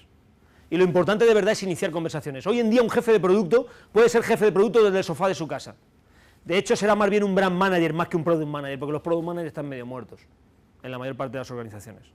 O por lo menos el clásico concepto de la P de producto, ¿sí?, que gestionaba el product manager. Hoy en día somos brand managers. Significa que iniciamos conversaciones. Somos capaces de mover a masas con un clic, con un SMS.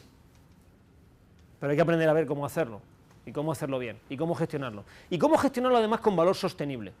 Y con valor sostenible para la sociedad. En todos los sentidos de sostenibilidad, ¿de acuerdo? Y entraremos en esos detalles. Así que el cosmócrata, además, si llegó a la cuarta fuerza, otra de las cosas que le preocupa es su cuerpo. Fijaros, esto el marketing también lo utiliza muy bien. Jamás en toda la historia de la humanidad le había importado tanto su propio cuerpo, el físico. No solamente el cuerpo Danone que veis ahí. Estamos preocupados por el cuerpo. Fijaros si es así y la importancia que tiene esto desde el punto de vista de consumo. Le hemos ganado a la vida 35 años, es decir, toda una generación. ¿Sabéis? Nuestros abuelos tenían una esperanza de vida media en torno a los 68, 70 años si eran hombres, un poquito más si eran mujeres. Y los padres de nuestros abuelos no vivían aproximadamente mucho más de 65 años, 62, 63 años. Nuestros hijos, ya no digo los hijos de los más jóvenes que estáis aquí, sino los que somos un poco mayores, ya van a vivir 100 años. La esperanza de vida media ya va a ser de 100 años. ¿Sabéis una cosa? Todas las especies en el universo viven solamente 1,8 el tiempo que tardan en reproducirse. Por ejemplo, por eso una mosca vive muy poquito tiempo, Nace y prácticamente muere en el día. Sin embargo, una tortuga Os dais cuenta que vive 200 y pico años porque es que es muy difícil reproducirse para una tortuga. Pero ¿qué nos pasa a los seres humanos? Que nos hemos cargado una de las leyes básicas de la naturaleza. En lugar de morir a los 26 años o a los 30 años, como pasaba en otros siglos, ¿verdad? Somos capaces de vivir ya prácticamente hasta cerca de los 90 años, 80 y tantos años. Y dentro de nada superar los 100 años. Le hemos ganado una generación, y esto es importante para el marketing, claro que es muy importante para el marketing. Fijaros, se le llama WOPS, Wealthy, Healthy, Older People.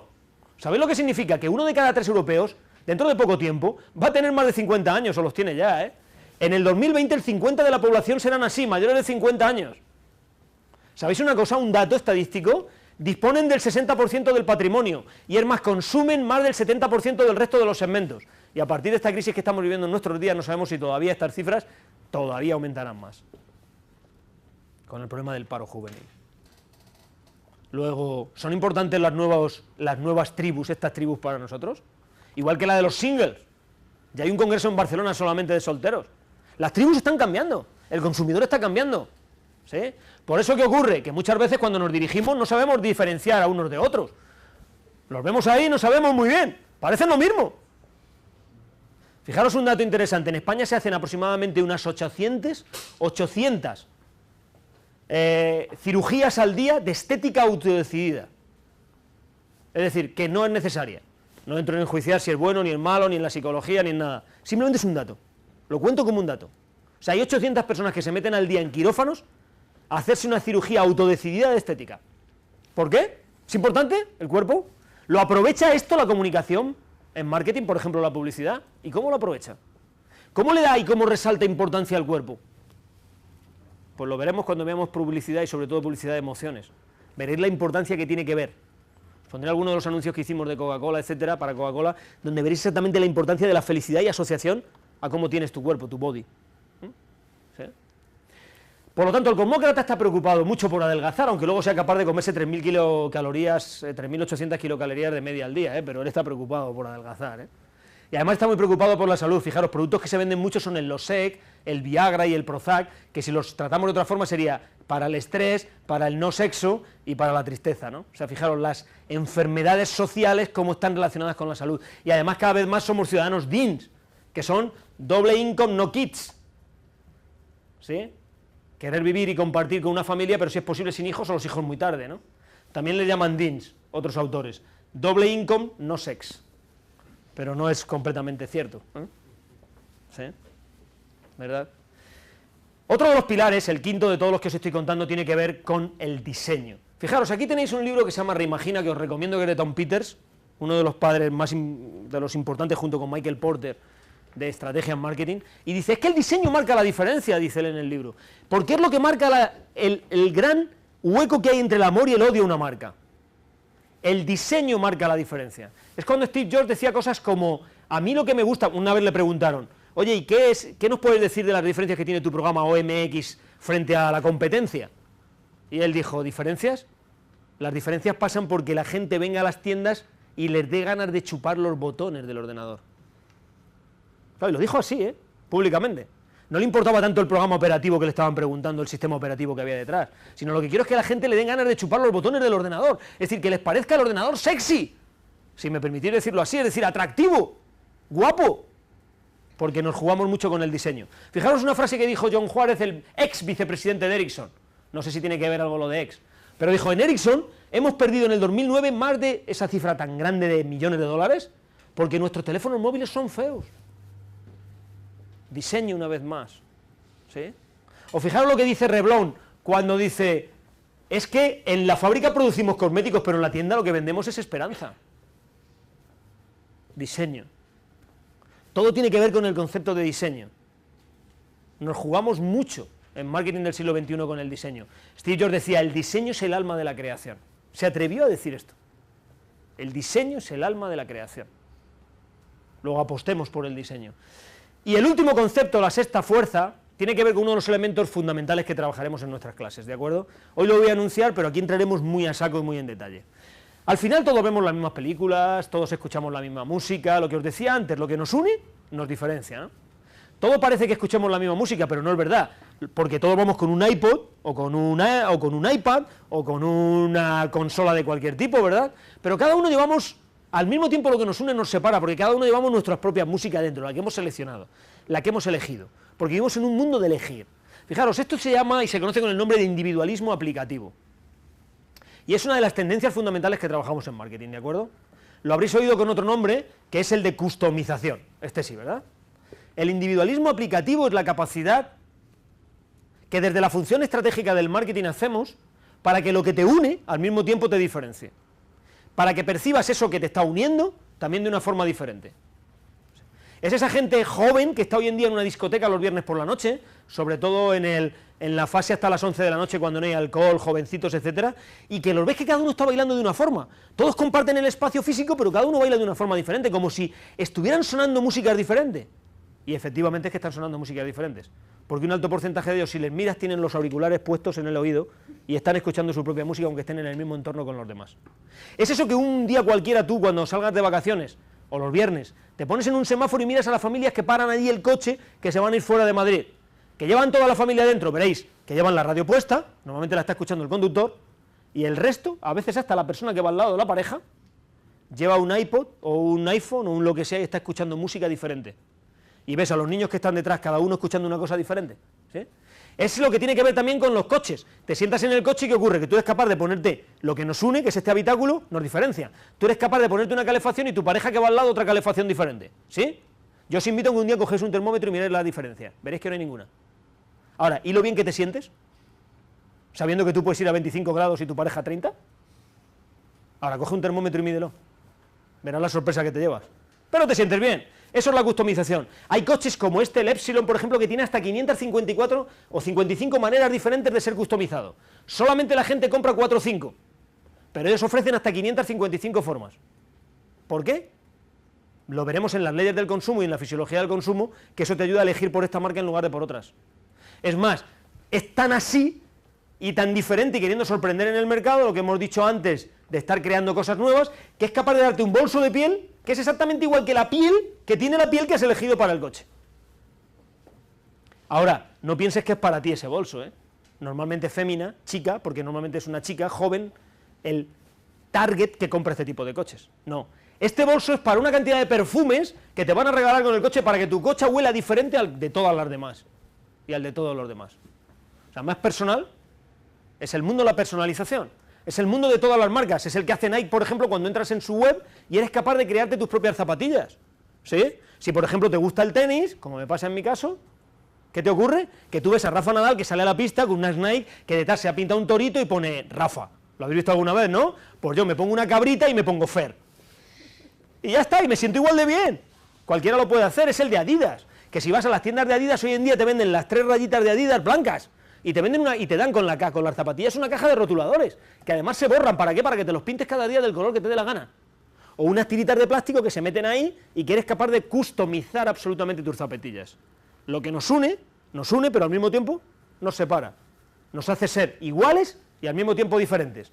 Esto hace que llegue una nueva idea y es entender que la era en la que vivimos es la era de la elección. Y que por lo tanto las compañías y las marcas tienen que dirigirse a los mercados entendiendo que la demanda ya no es única, como antaño, sino que la demanda consiste en millones de demandas individuales, dicho de una forma más simpática, de decisiones individuales.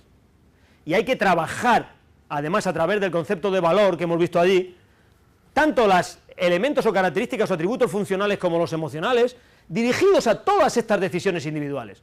Tal es así que se han inventado ya una palabra para hablar de esto, y se le llama teamvidualism. Y el teamvidualism es esa función básica estratégica que me ayuda a entender que me dirijo a un grupo completo sabiendo que cada uno es un individuo completamente diferente. ¿Bien? Soy un individuo con unas preferencias personales, pero dentro de un consumo colectivo. Y necesito saber cuáles son tus preferencias personales, porque me voy a relacionar contigo en base a esas preferencias únicas tuyas. Al mismo tiempo sabiendo tú y yo como marca, como empresa, tú como consumidor potencial, que pertenecemos a un círculo, que pertenecemos a un team, pertenecemos a un grupo, pertenecemos a una tribu. Por lo tanto, los productos, para poder cumplir todo esto, no sobra con que sean idóneos, como antaño. No van a lo racional, están continuamente adaptándose, pero además de adaptarse están atrayendo, van más a lo emocional, ¿sí? No se basan solo en la información, se basan fundamentalmente en la individualización, es decir, tienen que ser sexys también, tienen que gustar. Actualmente hay que correr más deprisa para estar siempre en el mismo sitio, pero hay que correr más deprisa. ¿Y esto qué te hace? Te hace que puedas ser diferente en los mercados. Por eso el marketing, ¿qué ha hecho con estas 6 ideas? Y con todo lo que hemos visto por la mañana. ¿Puede el marketing con todo esto que estamos viendo? ¿Puede la función de marketing estratégica en las organizaciones con todo esto? Pues la respuesta es sí, lo está haciendo y parece que lo está haciendo muy bien. Hay un modelo de marketing que es el marketing de hoy, que es capaz de distinguir todo esto muy bien. Y que es capaz, en mi opinión, de hacerlo bien. Pero para eso hay que empezar a cambiar algunos viejos paradigmas. Uno de ellos, el famoso marketing, es una mezcla de 4 variables. Producto, precio, plaza, promoción. No es que sea falso, es que no es suficiente. No es que esto no lo podemos utilizar hoy en día en marketing estratégico, y en clase aprenderemos a utilizarlo, sino que no es suficiente. Y desde luego está centrado ese marketing, ese viejo paradigma, fundamentalmente, en un sentido ombliguista, donde el centro de la organización es el producto, o el servicio que ofrezco, y no el consumidor, como hemos visto aquí. Donde mi objetivo final es que me compres porque tengo lo mejor, y no lo que tú percibes que es mejor para ti. ¿De acuerdo? Así que esos viejos paradigmas, basados en las famosas 4 Ps, basados fundamentalmente en lo que se llamó el marketing mix, etcétera, no han perdido valor, pero sí fuerza. No han perdido criterio en la estrategia de marketing, pero sí fuerza. No tienen la relevancia en los nuevos mercados y con el nuevo tipo de consumidor que tuvieron en el pasado. Por eso en las clases de marketing de aquí de la escuela, no solamente conmigo, sino también con otros compañeros, con otros profesores, lo que veréis y lo que veremos fundamentalmente es cómo distinguir cuál es el marketing del siglo XXI, cuáles son estos nuevos paradigmas que están basados en estas 6 fuerzas de atracción competitiva que necesitan los mercados actualmente, ¿sí? Y por eso el marketing de hoy se ha centrado en otras cosas. Se ha centrado en la combinación de 3 modelos estratégicos de marketing. El primero, el llamado marketing de precisión, también se le conoce con el nombre de marketing de relaciones. El segundo, el llamado marketing de experiencias. ¿En qué se basa? En lo fundamental. Si consigo que experimentemos algo juntos, tendrás muchas más ganas, querrás quedarte conmigo mucho más tiempo. Ahora os explicaré un poquito más en detalle y muy de una forma hoy todavía muy rápida, el por qué. Y el tercero, el marketing de percepción. ¿Por qué? Porque en la percepción nos jugamos cómo ven la realidad, lo hemos visto en la ecuación. Con la percepción nos jugamos la satisfacción del consumidor. ¿Sí? Y veremos que detrás de la P de percepción está la marca, y la gestión de la marca y de la identidad. Está también el posicionamiento y cómo aprender a hacer buenos posicionamientos. Todo esto es lo que veremos durante el máster. ¿Sí? El marketing de precisión, ¿por qué? Porque hoy en día utilizo los data mining, ¿verdad? La tecnología al servicio de saber a qué clientes me dirijo, qué clientes me interesan, cuáles son prioritarios para mí, con qué estrategias a unos y con qué estrategias a otros, con qué modelos promocionables a unos y con qué modelos de promoción promocionar a otros el mismo producto, que me generan focalización. Aprenderemos a entender qué es un segmento y cuál es la diferencia entre un segmento y un clúster, y cuál es la diferencia entre una segmentación y un profiling, y qué significa hacer targeting, que no es lo mismo que segmentar. Todo este tipo de herramientas que tenemos en el marketing del siglo XXI han cambiado el paradigma estratégico clásico del marketing. Y esto es lo que hace el marketing de precisión. Y se basa en una idea fundamental. Y es que antes de cualquier relación, y eso os pasa en vuestra vida igual, ¿tiene que haber qué? ¿Qué tiene que haber antes de cualquier relación? ¿Cómo? ¿Qué tiene que haber antes de cualquier relación? Información. ¿Me dejas que lo diga de otra forma, Francisco? Conocimiento. Si no nos conocemos, ¿qué ocurre? Que no nos podemos relacionar. ¿Cuál es la diferencia entre la información y el conocimiento? La diferencia es que el conocimiento es la gestión de la información. Cojo la información, la gestiono de una forma adecuada y gracias a eso tengo marketing de precisión, tengo muchas herramientas y al gestionar adecuadamente esa información me permite tener conocimiento estratégico. Aprenderemos en marketing estratégico a trabajar con conocimiento estratégico. ¿De acuerdo? Es la información gestionada. Eso es lo que hay antes de cualquier relación, el conocimiento. Si no nos conocemos, nos podemos relacionar antes. Primero, ¿qué tendremos que hacer? Conocernos. ¿Y qué significa conocernos? Significa que te conozco, sé lo que necesitas y soy yo el que te lo va a dar. Y también te lo puedo decir de otra forma, me conoces, sabes lo que te ofrezco y por eso te decides por mí. Este fundamento, este elemento básico que acabo de comentar es fundamentalmente lo que persigue el marketing de precisión. Es muy complejo y en clases lo iremos viendo. Entonces los datos nos sirven muchas veces para mucho, la información no es lo fundamental es el conocimiento. Y distinguir estas 3 cosas, porque hay muchas empresas que creen que hacen mucho marketing de precisión porque tienen mucha información, es decir, muchas bases de datos, pero tienen muy poco conocimiento estratégico. Y da igual tener mucha tecnología y mucha información si detrás no hay conocimiento estratégico. Lo que hay que aprender es a gestionar adecuadamente el conocimiento. Esto es lo que hace el marketing de precisión. Y lo veremos en el máster. Y nos permite claramente conocer a nuestros clientes muy bien hasta el nivel de profundidad que necesitemos conocerlos, obviamente, depende de las tribus y de los tipos de productos. Y nos permiten además hacer las estrategias más modernas del marketing, que son las llamadas de clienting. Es decir, nos ayudan a entender cómo aumentar la cantidad y la calidad de los clientes con los que nos relacionamos. No solamente la cantidad, sino también la calidad. Es decir, la decisión de a cuáles voy y a cuáles no, y con qué gastos de recursos. Dicho de otra forma, lo que nos permiten es hacer que los clientes permanezcan más tiempo con nosotros, que los clientes aumenten la cantidad de transacciones que hacen con nosotros y además lo hagan de una forma más rentable. Y otra cosa, que nos recomienden, que hablen de nosotros, que nos ayuden a generar notoriedad de marca. Esos son los tres elementos claves de este marketing llamado de clienting, o de relaciones, o de precisión. Uno de los tres modelos de marketing estratégico en el siglo XXI, pero no el único, ¿eh? ¿Y por qué se entiende bien el modelo de precisión o el modelo de clienting? Porque al final lo que yo voy buscando es la satisfacción del cliente. Finalmente voy buscando esto. ¿A base de qué? De ofrecerle un valor que él perciba. Nos viene muy bien para entender estas ecuaciones que antes habíamos visto. Claro, cuando yo aumento el valor percibido, aumenta la satisfacción del cliente, lo cual es una especie de rueda que siempre está girando. Eso me hace que tenga un comportamiento más leal, haya más loyalty, más fidelidad. ¿Quiere decir que sea al 100%? No. ¿Garantías al 100%? No, pero más fidelidad. Por lo tanto, aumentará la rentabilidad en la relación con el cliente. Y yo, en la medida que siga aumentando el valor percibido, es decir, que introduzca nuevas cosas para generar más valor, entra una especie de rueda que se conoce con el nombre de círculo virtuoso de la relación. Hay que generar una especie de círculo virtuoso de la relación con el cliente. Y que se basa en esto, en dar valor, satisfacer desde ese valor y así aumentar la fidelidad. Por lo tanto, el concepto de valor y el concepto de satisfacción, tal como lo hemos visto, son fundamentales para esta parte del marketing, que veremos en las clases, el de relación. Dicho de una forma más simpática, muchas veces lo que se trata en la función de marketing es de dar liebre por gato, no al revés. Es la función de marketing la que me ayuda a entender que puedo superar las expectativas de mi cliente. Demos liebre por gato, no gato por liebre, ¿eh? De eso se encarga el marketing de relaciones. Porque el objetivo final al final es que el objetivo que perseguimos al final es que el cliente no necesite otra empresa para atender su necesidad. Es decir, que no nos pase esto en el mercado, que estéis viendo en la fotografía. Parece que tenemos una relación que va muy bien, ¿verdad? Pero hay momentos en donde algo se nos está escapando. Es decir, aumentar lo posible la fidelidad. Cosa que hemos visto que es muy difícil, pero es uno de los objetivos estratégicos. Que sigas conmigo. Crear clientes y que estén satisfechos y permanezcan en el tiempo conmigo. El segundo que hemos visto es el marketing de experiencias. Dedicaremos casi una clase entera a lo largo del máster a hablar de cómo crear experiencias y marketing de experiencias. Además es mi especialidad y es lo que más me gusta. Y veremos publicidad de experiencias y veremos otro tipo de actos que generan experiencias. ¿Por qué de experiencias? Es muy fácil, porque la experiencia es la mejor forma de hablarle a la emoción. Y al principio de la clase hemos dicho que la mayor parte de las decisiones las tomas por experiencia. Vamos a ver, una forma de explicarlo muy claramente es entender muy bien las marcas que están alrededor de la experiencia. Por ejemplo, Harley Davidson. Hay gente que es capaz de ponerse aquí grabado un tatuaje para toda la vida que pone Harley Davidson.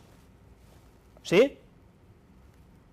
Y muchas veces en el otro brazo se pone el nombre de su novia, Ana, por ejemplo.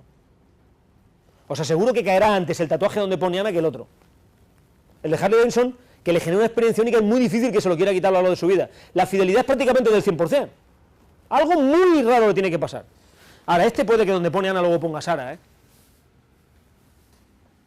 Hasta en cosas de este tipo, ¿no? O por ejemplo, fijaros, no solamente pasa con Harley Davidson, porque no vende motocicletas, vende experiencias. O Starbucks no vende café, vende experiencias. O el Club Med no vende vacaciones, vende experiencias. O el Circo del Sol no vende circo, vende experiencias. O Guinness no vende cerveza, vende experiencias. Porque ¿quién de vosotros pagaría por un café 3,5 €? Y si es verano 5 € porque le llaman frappuccino y es todo hielo. ¿Pagaríais 5 € por eso? ¿Y 2,5 € por un glaseado que no le quieren llamar ni donuts? No, lo pagáis porque es una experiencia. Lo pagáis porque llegáis allí y os hacen un montón de preguntas de cómo quieres el café, si quieres un shot extra de café, si quieres vainilla, o qué quieres en el café. Y eso que en España preguntan poco. Porque saben que a los españoles no nos gustan que nos pregunten mucho. Porque si no terminamos diciéndolo, métete el café donde te quepa, hombre. fuera en Estados Unidos te hacen un montón de preguntas. Segundo, además te preguntan el nombre, ¿cómo te llamas? Y tú dices Raúl, y te miran con una carita, con una sonrisa y ponen escrito en el vaso con un rotulador gordo, para que se vea muy bien, Raúl. Y te dicen que pase usted un buen día. Claro, que pase usted un buen día, pero si no te lo dice ni tu pareja, no te lo dice nadie.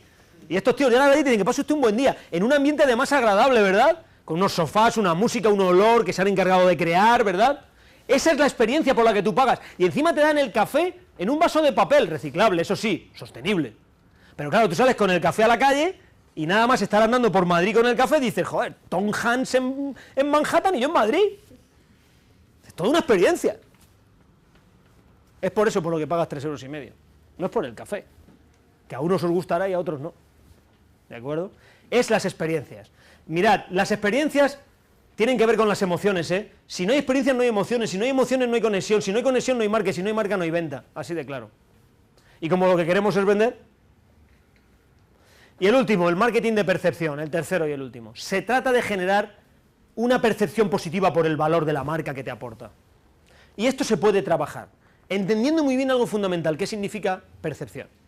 La percepción es una creación virtual que tu mente hace de algo. Es una creación virtual, repito, que tu mente hace de algo, es decir, que tu cerebro le da sentido y genera un marco de referencia sobre algo. Y la percepción se puede modificar. Y si te ayudo a modificar la percepción, o te estimulo para que modifiques tu percepción, te ayudo a entenderme a mí como marca de una forma diferente a como entiendes a las demás marcas con las que compito.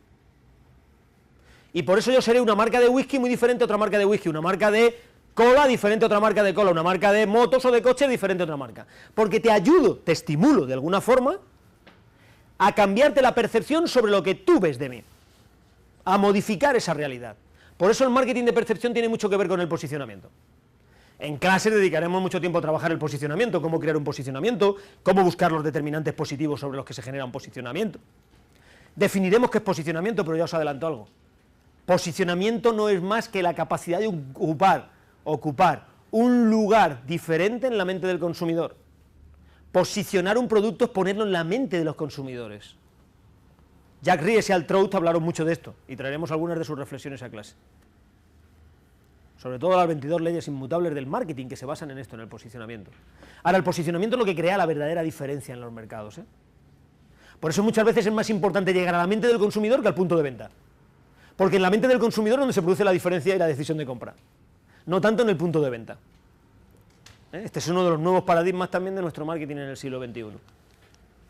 Así que, realmente cuando llegamos ahí y miramos así, ¿cuál es la diferencia de los productos? No lo sabemos, es como buscar a Wally. No lo encuentras, no lo ves. Son todas las ovejas iguales, no hay una oveja negra, como antes hemos visto, diferente. No hay nada que te llame la atención, no lo estás buscando. ¿Puede haber una compra compulsiva? Claro que sí, fría, que la coges sin pensar, claro que sí. Pero si me interesa que hayas decidido por mi marca, incluso antes de ir al punto de venta, tengo que hacer un buen posicionamiento. Y esta será una de las herramientas fundamentales que trabajaremos en estrategia, el cómo crear posicionamientos, y en qué se basan los posicionamientos y cómo se hacen bien. Porque si no somos capaces de diferenciarnos, en los mercados lo que somos es el hombre invisible. En realidad no nos ven, somos el hombre invisible. Por el contrario, si somos capaces de diferenciarnos bien, empezamos a trabajar la marca, que es el segundo elemento fundamental de la percepción. No es lo mismo posicionamiento marca, ¿eh? El posicionamiento hemos dicho que es ese espacio mental que ocupamos en la mente del consumidor. Sin embargo, la marca es la identidad de lo que el producto es. La marca recoge el posicionamiento, pero recoge muchas más cosas. Cuando pensáis en una marca, sois capaces de hablar de la personalidad de marca, si me permitís entre comillas lo de personalidad, ¿eh? La identidad de marca, es decir, todos esos caracteres que le diferencian de todo lo demás. Mientras que el posicionamiento veremos que es un elemento, un atributo característico único de ese producto. Pero la marca son muchas cosas. Aprenderemos a gestionar marca, pero hay que entender la marca como lo que verdaderamente nos genera una diferencia en los mercados que los otros no tienen. La marca no es el logo, ¿eh? El logo forma parte de la marca es la identidad, y aprenderemos a trabajar y a crear marcas, porque de ahí nace la notoriedad, la visibilidad, de ahí nace la posibilidad de que nos vean diferentes dentro de un grupo, es decir, de que no se produzca la discriminación cognitiva, y eso nos permita que nos elijan. ¿Sí? Fijaros, esto cierra un círculo fantástico que tenéis que aprender y que es la justificación final del marketing, y que sería el endpoint que a mis alumnos os pongo para el final de este módulo de marketing por allá por el mes de marzo. y es entender que todo lo que hacemos, todo lo que hemos hablado hoy, con los nuevos y los viejos paradigmas del marketing, son solo para generar notoriedad de marca. ¿Y por qué? Porque es un círculo virtual del marketing, virtuoso del marketing. Y es el siguiente: cuando yo genero notoriedad, y si es muy grande mejor, genero conocimiento de marca en el mercado. Al generar más conocimiento de marca en el mercado, genero más conexiones con los potenciales consumidores. Al generar más conexiones, consideran muchas más veces mi marca. Es decir, deciden más veces por mí y por lo tanto compran mucho más veces. Pero ¿sabéis lo mejor? ¿Y por qué es un círculo cerrado? Porque cuando me compran más, ¿sabéis lo que aumenta? Mi notoriedad de marca. Es decir, mirad el círculo de esta forma. Todo lo que hacemos es para generar notoriedad de marca, porque la notoriedad de marca lo que genera es más ventas. ¿Y cómo cerramos el círculo? Diciendo que más ventas lo que me genera a su vez es más notoriedad de marca.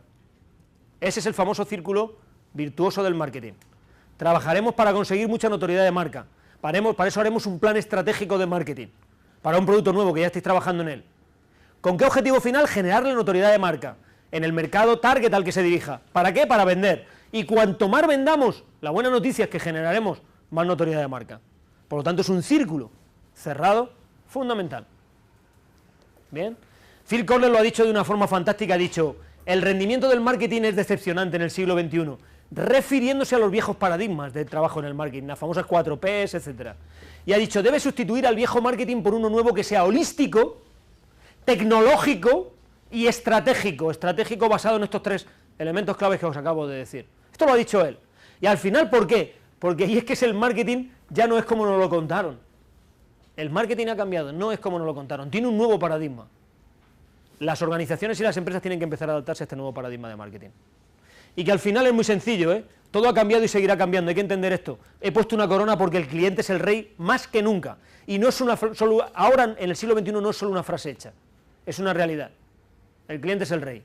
Y si es el rey es el que manda y es el que decide. Y puede hacerlo gracias al exceso de oferta que tiene de información en el mercado.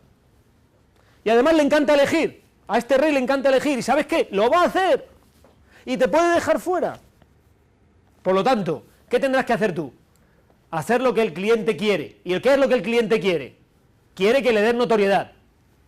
Notoriedad de tu marca, que te diferencies en su mente, en base a todo lo que hemos visto hoy. Y para eso quiere que le gustes. Le encanta que le gustes. Ofrécele, por lo tanto, una propuesta de valor diferente. Ya hemos visto lo que es el valor. Aprenderemos en clase a hacer propuestas de valor, tanto funcionales como emocionales. Eso significan la F y la E. Hazle una propuesta de valor funcional y emocional, que sea diferente y diferenciable. ¿Qué significa que sea diferenciable o diferencial? Significa que él también se sienta diferente por estar contigo. No solamente que tú le ofrezcas una diferencia, sino que por el hecho de formar parte de ti, de tu marca, se siente diferente y está dispuesto a contarlo a los demás. Que pueda pagarlo, obviamente, que pueda encontrarlo fácilmente, que te encuentre fácilmente, que esté a su disposición, que pueda compartirlo con los demás porque le va a encantar y que pueda opinar. Dale esto al cliente, porque esto es lo que quiere el cliente del siglo XXI. Y nada más, muchas gracias, ha sido una introducción, ha sido una clase de introducción, todo esto lo trabajaremos con los alumnos durante todo el máster, y estos son nuevos paradigmas que tenemos que aprender a gestionar en la función estratégica de marketing, en el marketing del siglo XXI. Muchas gracias, ha sido un placer enorme. Gracias. Muchas gracias.